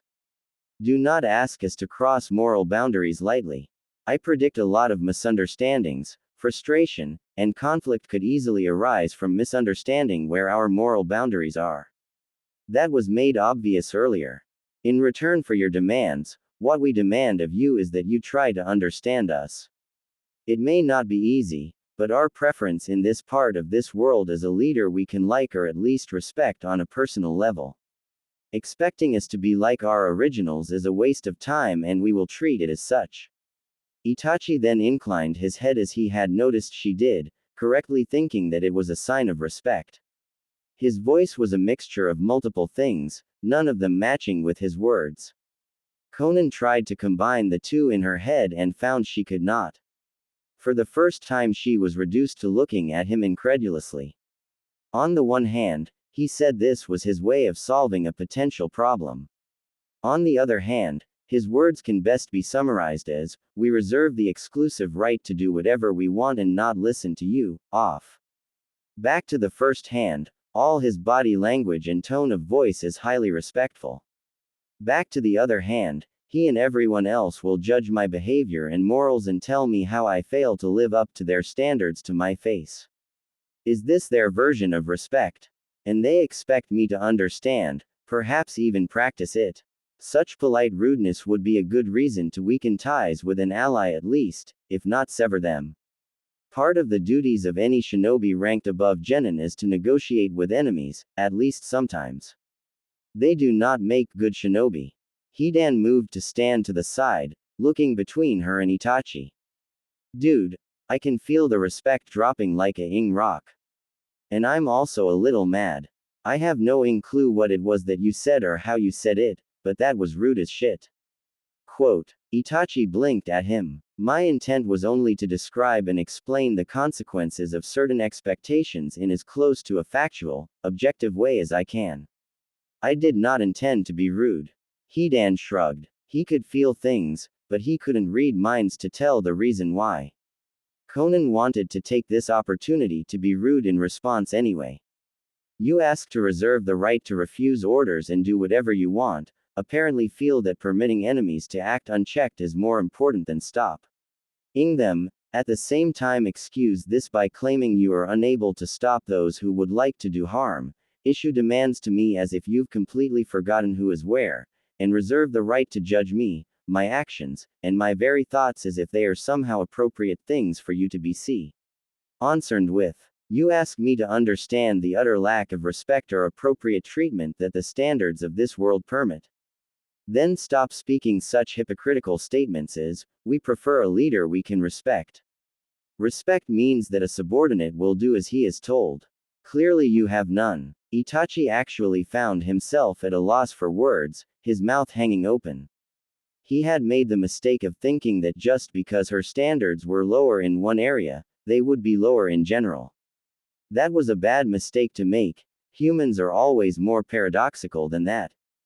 Well, actually, it is considered respectful to point out someone's flaws. This is a way to indicate that you believe they are strong and capable of growing and becoming better people, a way to help them do so. If one of us were to leave someone alone, allow them to continue making mistakes, it would be a sign that we believed they were unable to change and were not strong enough to overcome their flaws and fix their mistakes. The only reason to refuse to tell someone what they are doing wrong is that it would be a wasted effort. I don't think you are so weak that you cannot change your expectations or actions to be more effective. Quote. That did make a kind of logical sense, actually. Konan stared at him, now aware that Itachi was really as confused as she was. And why is it your business to try to correct the way I do my job? Hidan piped up. Did you not hear the part about friendly strangers? Helping someone who obviously needs it is everyone's business as long as they're in the same group. If it's like family shit they need help with, anyone who's part of the family can try to help. If it's shit where someone is physically injured or something like that where pretty much everyone in this culture, so like a whole country or so, can agree physically hurting people is bad, then anyone in the country could help, even if you don't know them, and probably a stranger from another town. Try to as long as they have the same morals. Your job is shit having to do with the Akatsuki, so since we're all considered part of that group we're all able to help you with that.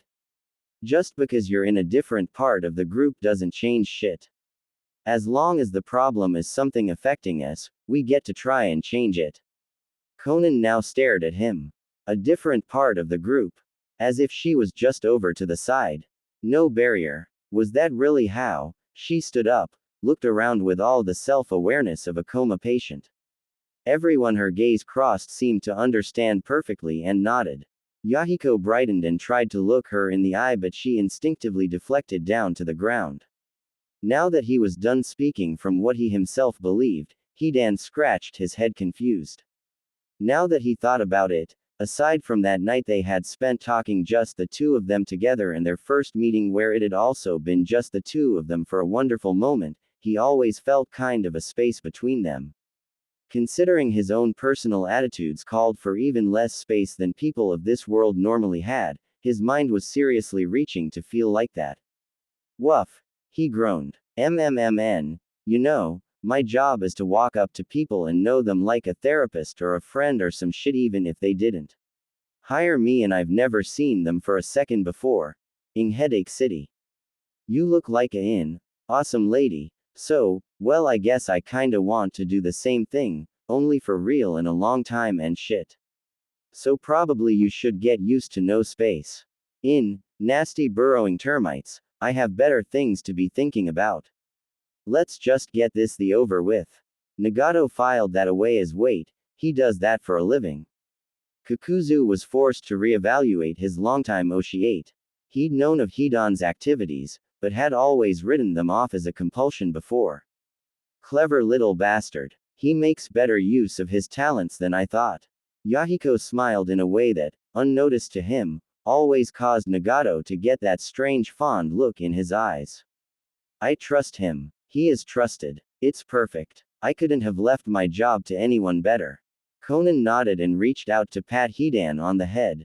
Of course you don't do anything the appropriate way. I do not believe your original was even entirely human.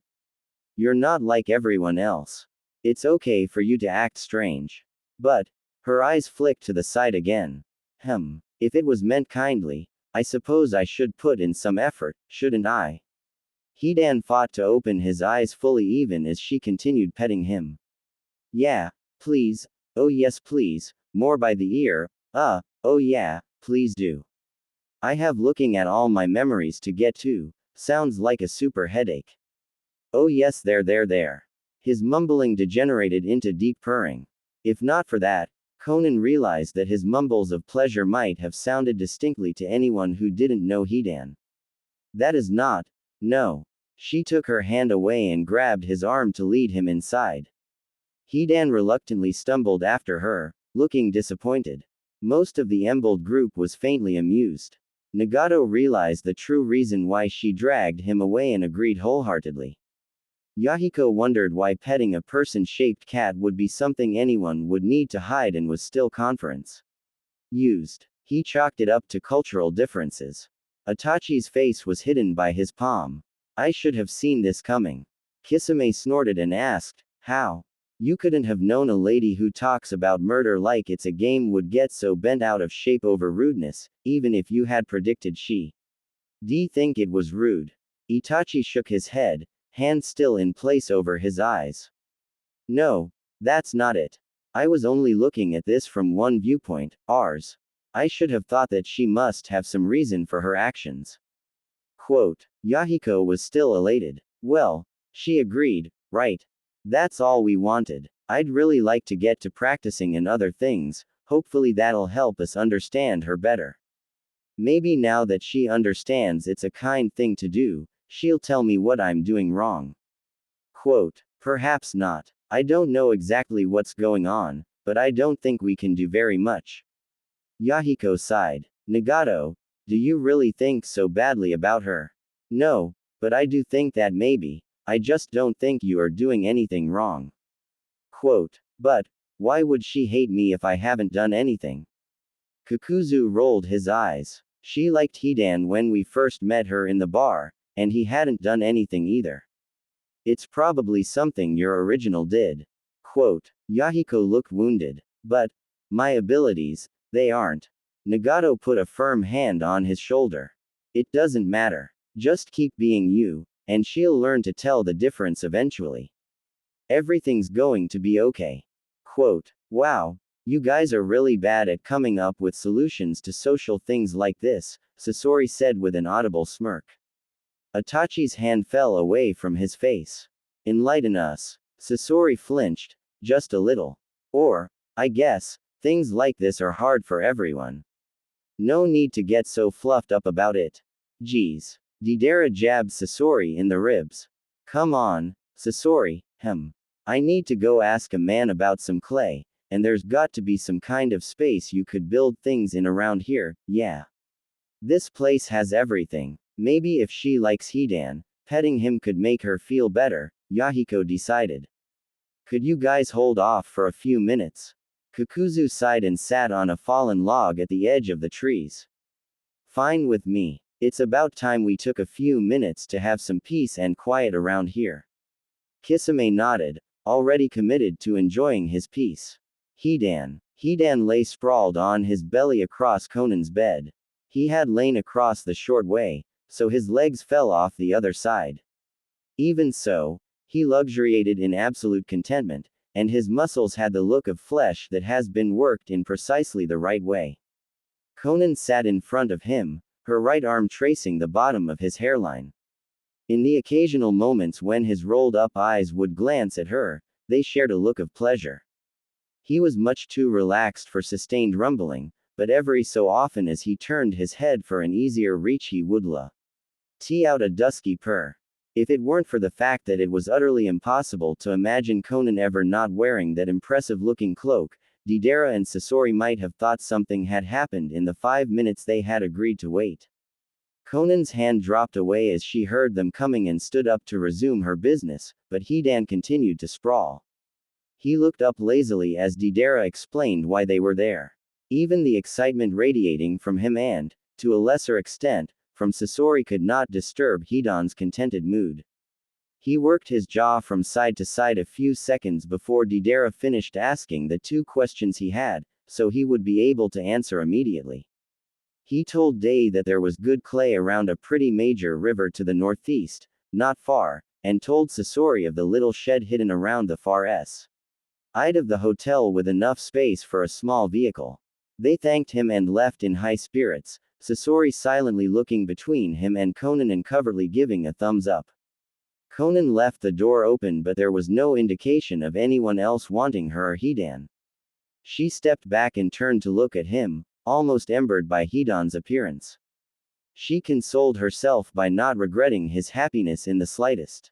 He looked up at her and smiled in a much cuter way than usual, a shy little smile that turned up the corners of his mouth, one just barely higher than the other. Belly rubs. Konan would have liked nothing more than to give him a thorough belly rub.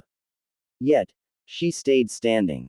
Hidan felt a little emptiness inside him. Other me, where the have you gone?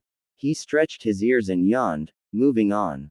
Where were we again? Some in exploring, right? Konan nodded. Yes. I need to speak with Itachi some more. Such attitudes may work well in this world, but I have a feeling about this particular part of this world. In this small part of it, ninjas exist. That alone is a reason to take up caution. I refuse to give up mine, whatever that means for their view of me. Come. Hidan pushed himself up on the bed slowly. Fine. What about clothes, though? Konan considered. Everyone else is here together and knows at least one ability of theirs. We do not have any enemies right now. Take all things together, and I believe we have time to go into town and visit a tailor if you wish to get a cloak like this as soon as possible. Hidan pushed himself all the way up and shook himself, grinning. Oh yeah, this is urgent shit. We can always take care of the basement people later, but it takes time to get clothes. He hopped off the bed and bounced as he ran over. Yes, please. Konan smiled, and they left. As they walked down the road between the lived-in houses that led to town, Konan sighed.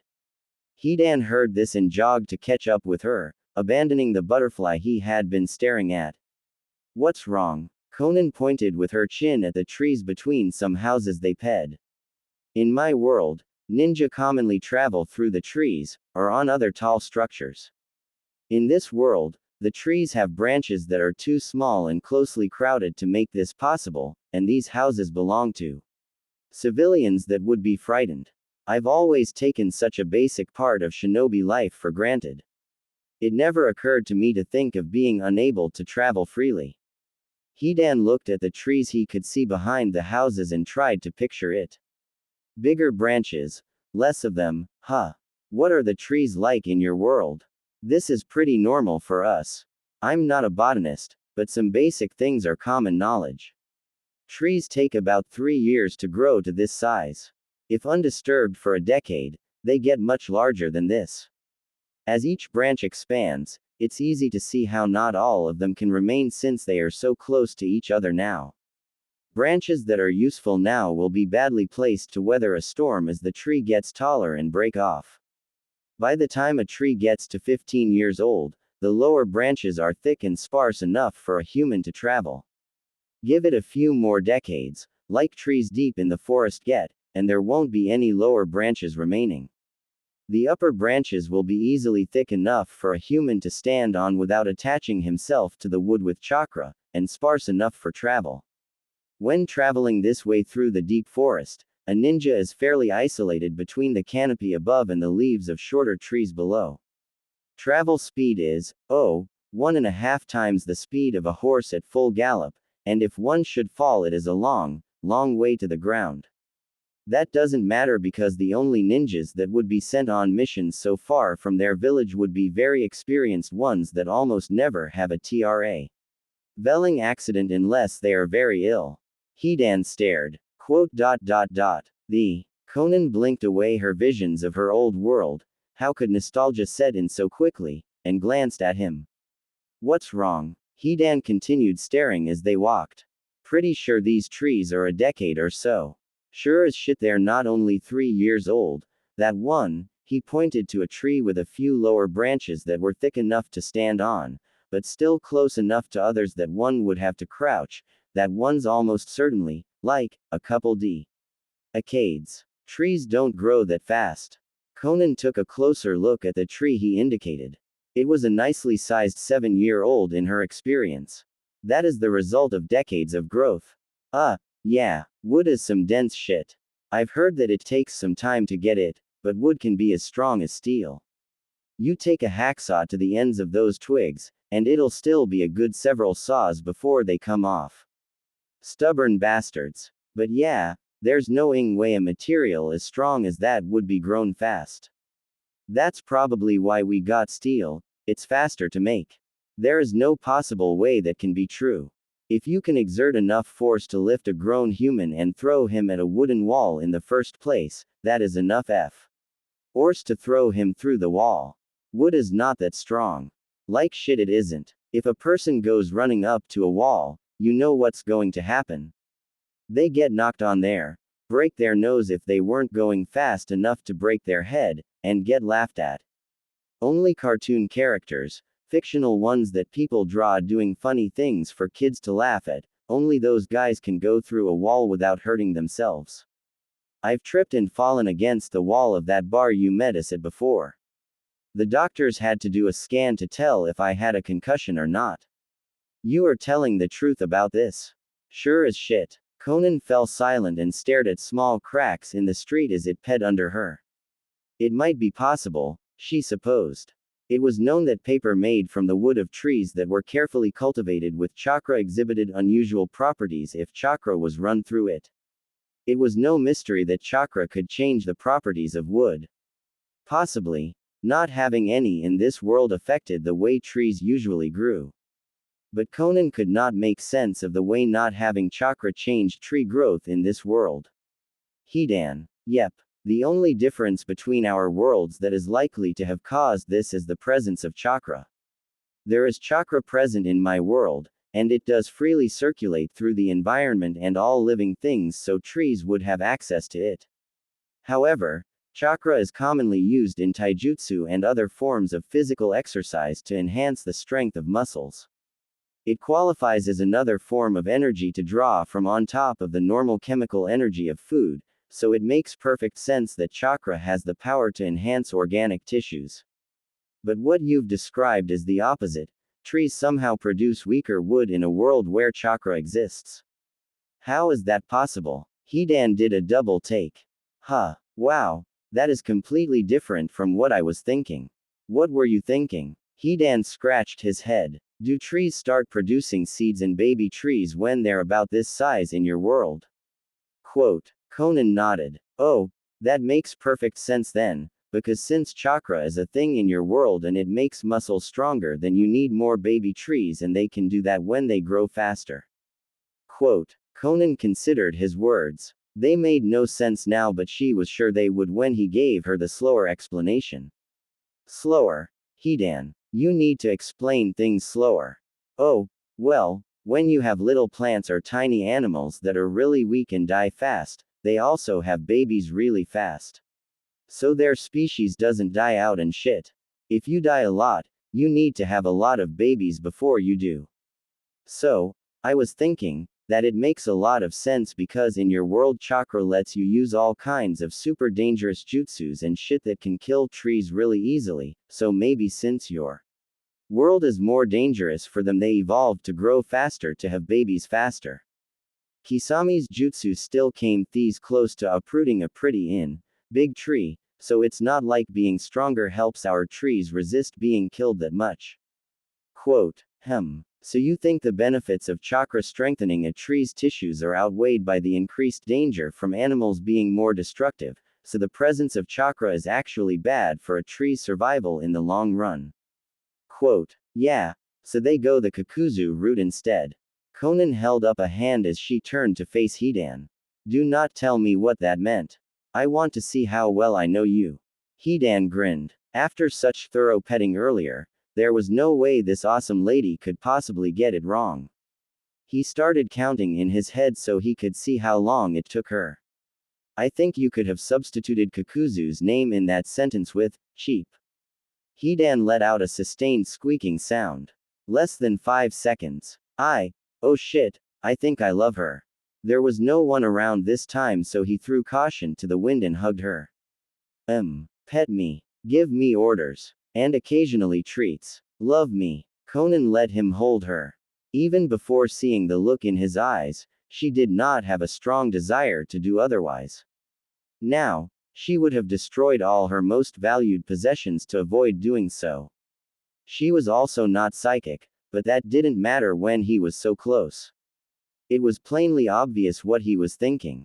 Since she knew what he was thinking, she was able to decipher his mumbled demands, fueling her desire to stay here with him. After a few seconds she wondered if her Hidan would have had the same desires, or a slightly different list. Hidan felt his train of thought sink into a swamp. As he released Konan, still grinning like a loon despite everything, he wondered. Why are we so ed with? Other me, where the air you? Konan. Despite everything, the conversation continued. It wasn't even very stilted.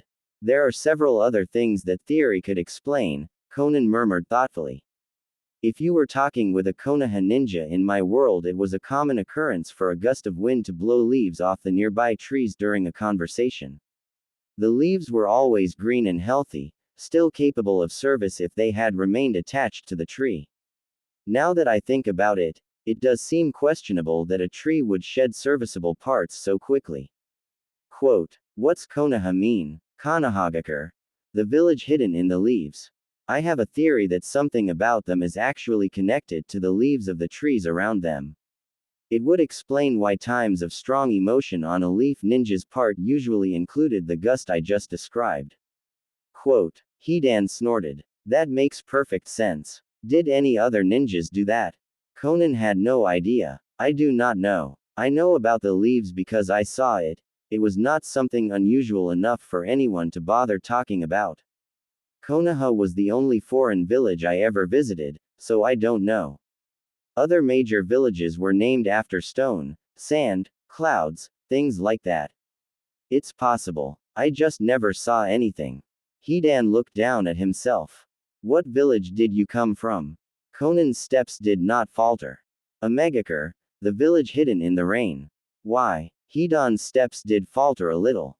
Nothing. Ow. And what village do I come from? I believe it was called Yugakure, the village of hot water.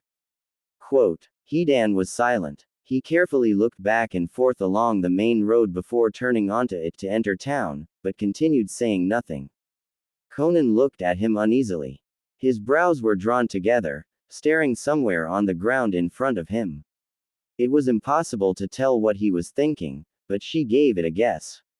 Hot water isn't very impressive from a, possibly controlling elements of nature, point of view. He's probably disappointed. Probably doesn't consider it a good name. Does he like hot water at all? Given his knowledge of the forest, he might be a little jealous of the people who come from the Leaf Village. Disappointment, then, perhaps a little envy. She tugged on his hand. Hidan looked up, meeting her eyes. Let me guess. Disappointed and jealous. Hidan scowled and looked down again. Yeah, all the other villages you mentioned, they're named after big things you can find anywhere. Trees, rocks, rain, shit like that. But other me's village was named after hot water. As in, a super specific type of water that you definitely don't find everywhere. It was small, wasn't it? Konan nodded. Figured it was. That name is so small, it had to be. I don't believe this shit. I couldn't even have come from an impressive village like you or these leaf people. Probably a rundown middle of nowhere shithole. Sigh it. Konan tightened her grip on his hand, squeezing it gently while she tried to think of the right words. It's all right, Hidan. Your original made it all the way to the Akatsuki, didn't he? There were only 10 of us then, which was as high as our membership ever got. There were some very high requirements for joining. We only accepted very strong ninjas, ones who could terrify entire teams of high-ranked shinobi by themselves. You made it into a very exclusive group. You deserved to be there. She let go of his hand. Best not to spoil herself too much. You were probably the most important one to come out of that village, yes. But you did. Cherish it. Hidan looked at her with renewed focus. He was silent once more as they walked together, his attention riveted on this ferocious woman who had just called him the best thing to come out of a tiny village. Nothing he could feel now felt dishonest in any way. There were so many things he wanted to say. But of them all, which was the best? Hey Konan. Yes. Quote. Konan looked at him sideways, watching patiently. His jaw moved soundlessly, opening sometimes as if he had something to say, then closing without a word. His expression relaxed, brightened, clouded, grew annoyed, then confused. It was impossible to trace or guess his thoughts in any one direction. She just stayed quiet, waited for him to come to a conclusion while she kept an eye and ear out for cars. The street was quiet today. This town did not seem to be the center of much activity, if any. They knew better than that, of course. But it was good that there was no overt danger for now. I've never had a family before. Quote. She turned, stared. Family. Before. What does he mean by that? Hidan just scratched his head. It seemed to be a nervous tic whenever he was uncertain about an interaction.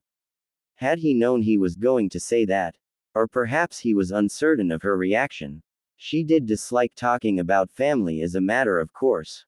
Even in the past, she had a vague idea that hers had been somehow different from the experience of others. But she'd be damned before she'd let that keep her from accepting his words, his attempt at a bond. Never before. What do you mean by that? Hidan looked back in the direction they had come from. Well. I kinda have something wrong with my memory, I guess. Kakuzu has said so, and I had to have had a family at some point, right? They turned a corner, Hidan stopping briefly and looking around to make sure of where he was first. Once he had it fixed in his mind, he moved almost on autopilot, continuing without needing a response. It's nothing major, just that Kakuzu says that sometimes I do things and don't really remember them. He's told me of things I've said that don't make any sense, to him or to me when he repeats it. Maybe it's something else, or maybe it has something to do with, well, my first memory is Kakuzu, I mean. Quote. He reached back and ran his hand along the top edge of the scythe on his back. Konan had noticed and briefly thought of questioning why he brought it with him when walking into a town of civilians. She had dismissed this with a note to ask why he was so attached to his scythe at a convenient time. Now, a new idea occurred to her. It's almost like it's a part of him. Does he even notice that he has the scythe with him now? He would probably notice more if it was not on his back. Where did he get it? My first memory ever is of seeing Kakuzu. I think I was on the side of a road somewhere and he was checking to see if I was okay. I was 8. So, I must have had a family at some point because I had to have been born, but I don't really remember. Konan, do you know anything of that? She shook her head slowly, parsing through his words. 8 years old. That really is unusual. I'm sorry. Hidan looked around, getting back to more normal business. At the last possible moment Konan thought of something. Wait. Hidan spun around to face her. I do know one thing. When your original left his village and became a missing nin, he did so in a fit of anger at the degeneracy of his village. He murdered half the village and set fires that burned down another quarter. The people that he murdered included his own parents. I mentioned it once around him. His face lit up as if he was remembering the greatest day of his life. That doesn't say anything for sure about you. Whatever led him to be happy about killing them in my world might have been just a minor problem in an otherwise healthy relationship in this one. But whatever it was, there was a problem in his family. Quote. Hidan blinked, absorbing her words. So, you think there was some shit that was unpleasant? I guess that'd kinda make sense. I never got any surge of unpleasant feelings from wondering about them, so I always figured I must have run away for some other reason. If I ran away because they were, that would suck. I always hoped my parents were at least a little cool. Konan looked at him with sympathy in her heart, a feeling she had never thought she would have for this man. At least I get to remember, and what I get to remember is mostly positive. 8 years old was how old I was when I lost them. If I couldn't even remember what I had lost, would I miss it less because I wouldn't know what I was missing? Or would I miss it more because I had nothing to hold on to? Not even a memory. I don't even remember what I felt when I saw his happiness at the memory of killing them. It was a jumbled mess of things. But Nagato or Yahiko, if they had seen that, most certainly would have been enraged. To take and reject what we lost before we were ready should have angered me. But we had something to miss. Could it have been justified in his case? Hidan looked up and down the street. There's the place. Oh, shit, I hope it won't take them too long to make me one. I'd have to start chewing through my arms like SpongeBob after a while.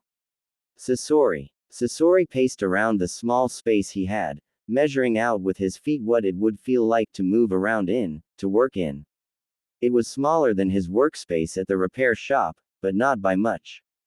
In fact, considering the extra room at the shop was mostly the little legroom he could just barely squeeze himself through to get behind the machines, it came out to about the same since there were no machines here. Thank God for being small-framed. As he walked around, crossing from side to side getting a feel for the space, Sasori wondered about the purpose he would put it to. Konan said my original made puppets. Remind me to ask her what century her world was in, because I can't remember when was the last time puppets were the height of technological sophistication. And he controlled them with strings, apparently. I won't deny how cool those strings are. His fingers twitched now with the memory of just how right it had felt to be moving those chakra strings earlier, but I'm going to be so far behind the times if I stick to those. I don't think anyone would say anything, but I'd be a laughingstock in my own head at least. My original's techniques are no good. Looks like I have to put the strings aside and start over. He stopped in the middle, looking around. Yes, some engineer's instinct deep in his being told him, this is a good place. He looked to the right and easily, as if the vision was gifted to him, saw his tools spread out on the little table on that side. In the back, there was an old generator.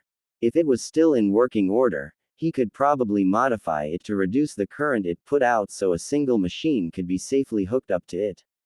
A machine, puppets. So several centuries ago. I don't know the slightest thing about robots. But really, there's no working difference between a robot and a machine aside from artificial intelligence, and since I have chakra, that's not a problem.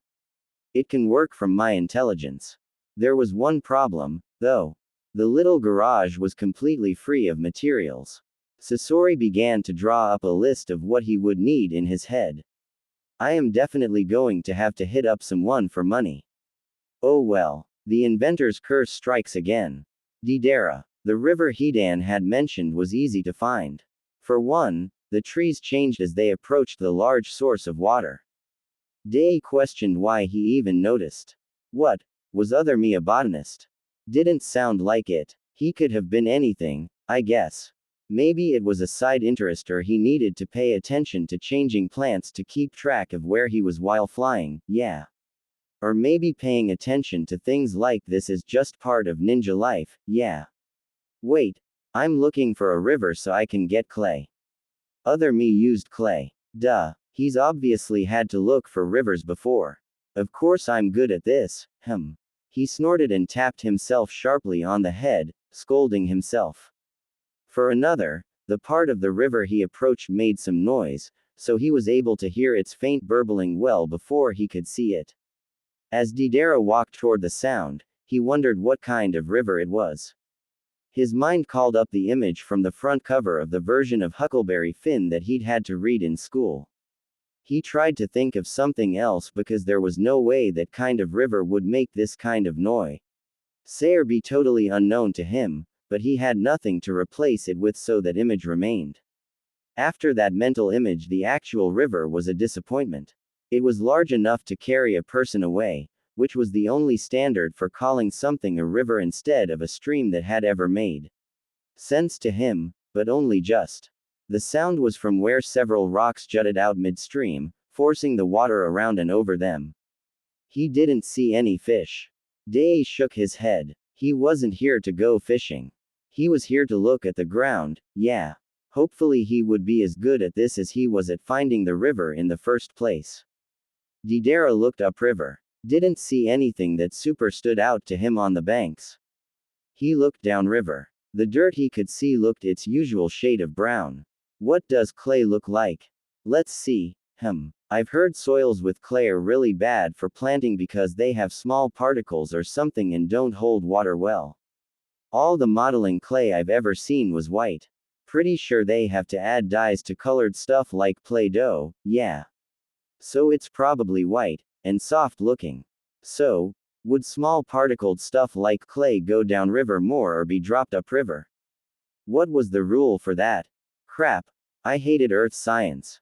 Would have paid so much more attention if I'd known the future, yeah.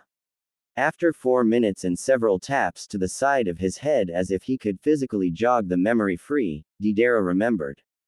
Oh my god, I am such an idiot. Small means light, which means the water can carry it farther, obviously.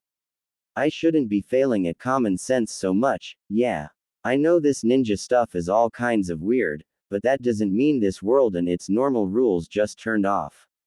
Common sense still works, you moron. Each word was punctuated by sharp taps to his head. Grumbling, he set off downriver. Deidara walked high on the bank, staying dry and looking to the side to see what he could. So far nothing. Several more minutes ped. Nothing. Yet more minutes ped. He groaned. He should have asked if Hidan knew any specific place that had clay. Well, it's not his fault. All he could do was point me here, yeah. If I didn't follow his pointing accurately or whatever, what could he do? Give me a guided tour. That was when he tripped over a root and fell, twisting to the side to avoid a stone. Unfortunately, the side he twisted to was his left, which was the side the river was on. Before he was fully, coherently aware of anything, he landed in the water with a splash. Reflexively he held his breath, but he didn't have much of it. He twisted, trying to figure out which way was up. His heart raced, making the breath situation even worse. His stomach muscles tightened to try to stop himself from inhaling. Day clawed at the water, resulting in absolutely nothing. His vision dimmed, and he tried to hold on to what breath he had. Even as his vision grew darker and his arms reached out sluggishly, a vague idea traced its way through his mind. Day opened his mouth and exhaled. In the relatively calm and steady waters, the bubble rose undisturbed. Deidara watched as it drifted past his ear, rising behind him. Pushing the last of his adrenaline-based strength into his arms, he pushed himself in that direction. He lost control and inhaled just as his head broke the surface of the water, triggering a coughing fit that made spots swim before his eyes for the second time today. Puking. Drowning. Is there a god I don't know about messing with me, yeah? Exclamation mark. He stopped coughing eventually and reached out to hold onto a solitary rock jutting out of the water as he drifted past. Holding onto that rock, that beautiful, beautiful rock, Deidara laid his head down on top of it and whimpered. I didn't know I hated water before, but I hate it now, Eventually he started shivering and his arms started to burn, and Day realized he'd better swim to shore and get dry. Taking a couple big inhales to get ready, Day felt his arms become really warm. My chakra. That feels a lot better, yeah. Thank you, body. I super appreciate it, yeah. Then, judging himself to be prepared, he put his feet on either side of the rock and leapt up and away from it towards the bank. He landed on his hands, his chakra uncoiling into the water. He took no damage from the flexible surface, but was still dazed for several seconds. What the? Deidara sat up, realizing as he did so that he was actually sitting on the surface of the water. He held his arms up, but lowered them slowly some seconds later as he realized he was not going to fall through. He paid careful attention and realized that his chakra was now up to something in the parts of his body that were touching the water. FML. This couldn't have happened before. Deidara opened his mouth and screamed, his voice echoing through the trees. It actually felt really good. Not trusting this miraculous strengthening of the water's surface to continue if he put more pressure on it, Dei spread himself out and crawled across the water toward the bank. He panted, shivering and gasping as a breeze blew across him. Suddenly tired, he sat up. Wasn't being tired when you were cold a bad sign or something? He forced himself to his feet and wandered back to the water's edge. At first he had no idea why. What are you doing, feet? I decided I hate water, right? But still he stood there, leaning against a tree and trying not to fall down or start crying. He blinked once, twice. It was after his vision clouded over and he rubbed his eyes with his sleeve, then opened them again that he realized what he was looking at. A streak of light-colored earth, smooth and gray under the water a foot in front of him. Deidara smiled just a touch hysterically. I really hate water. And still he stepped forward and sat reaching into the waterlogged ground.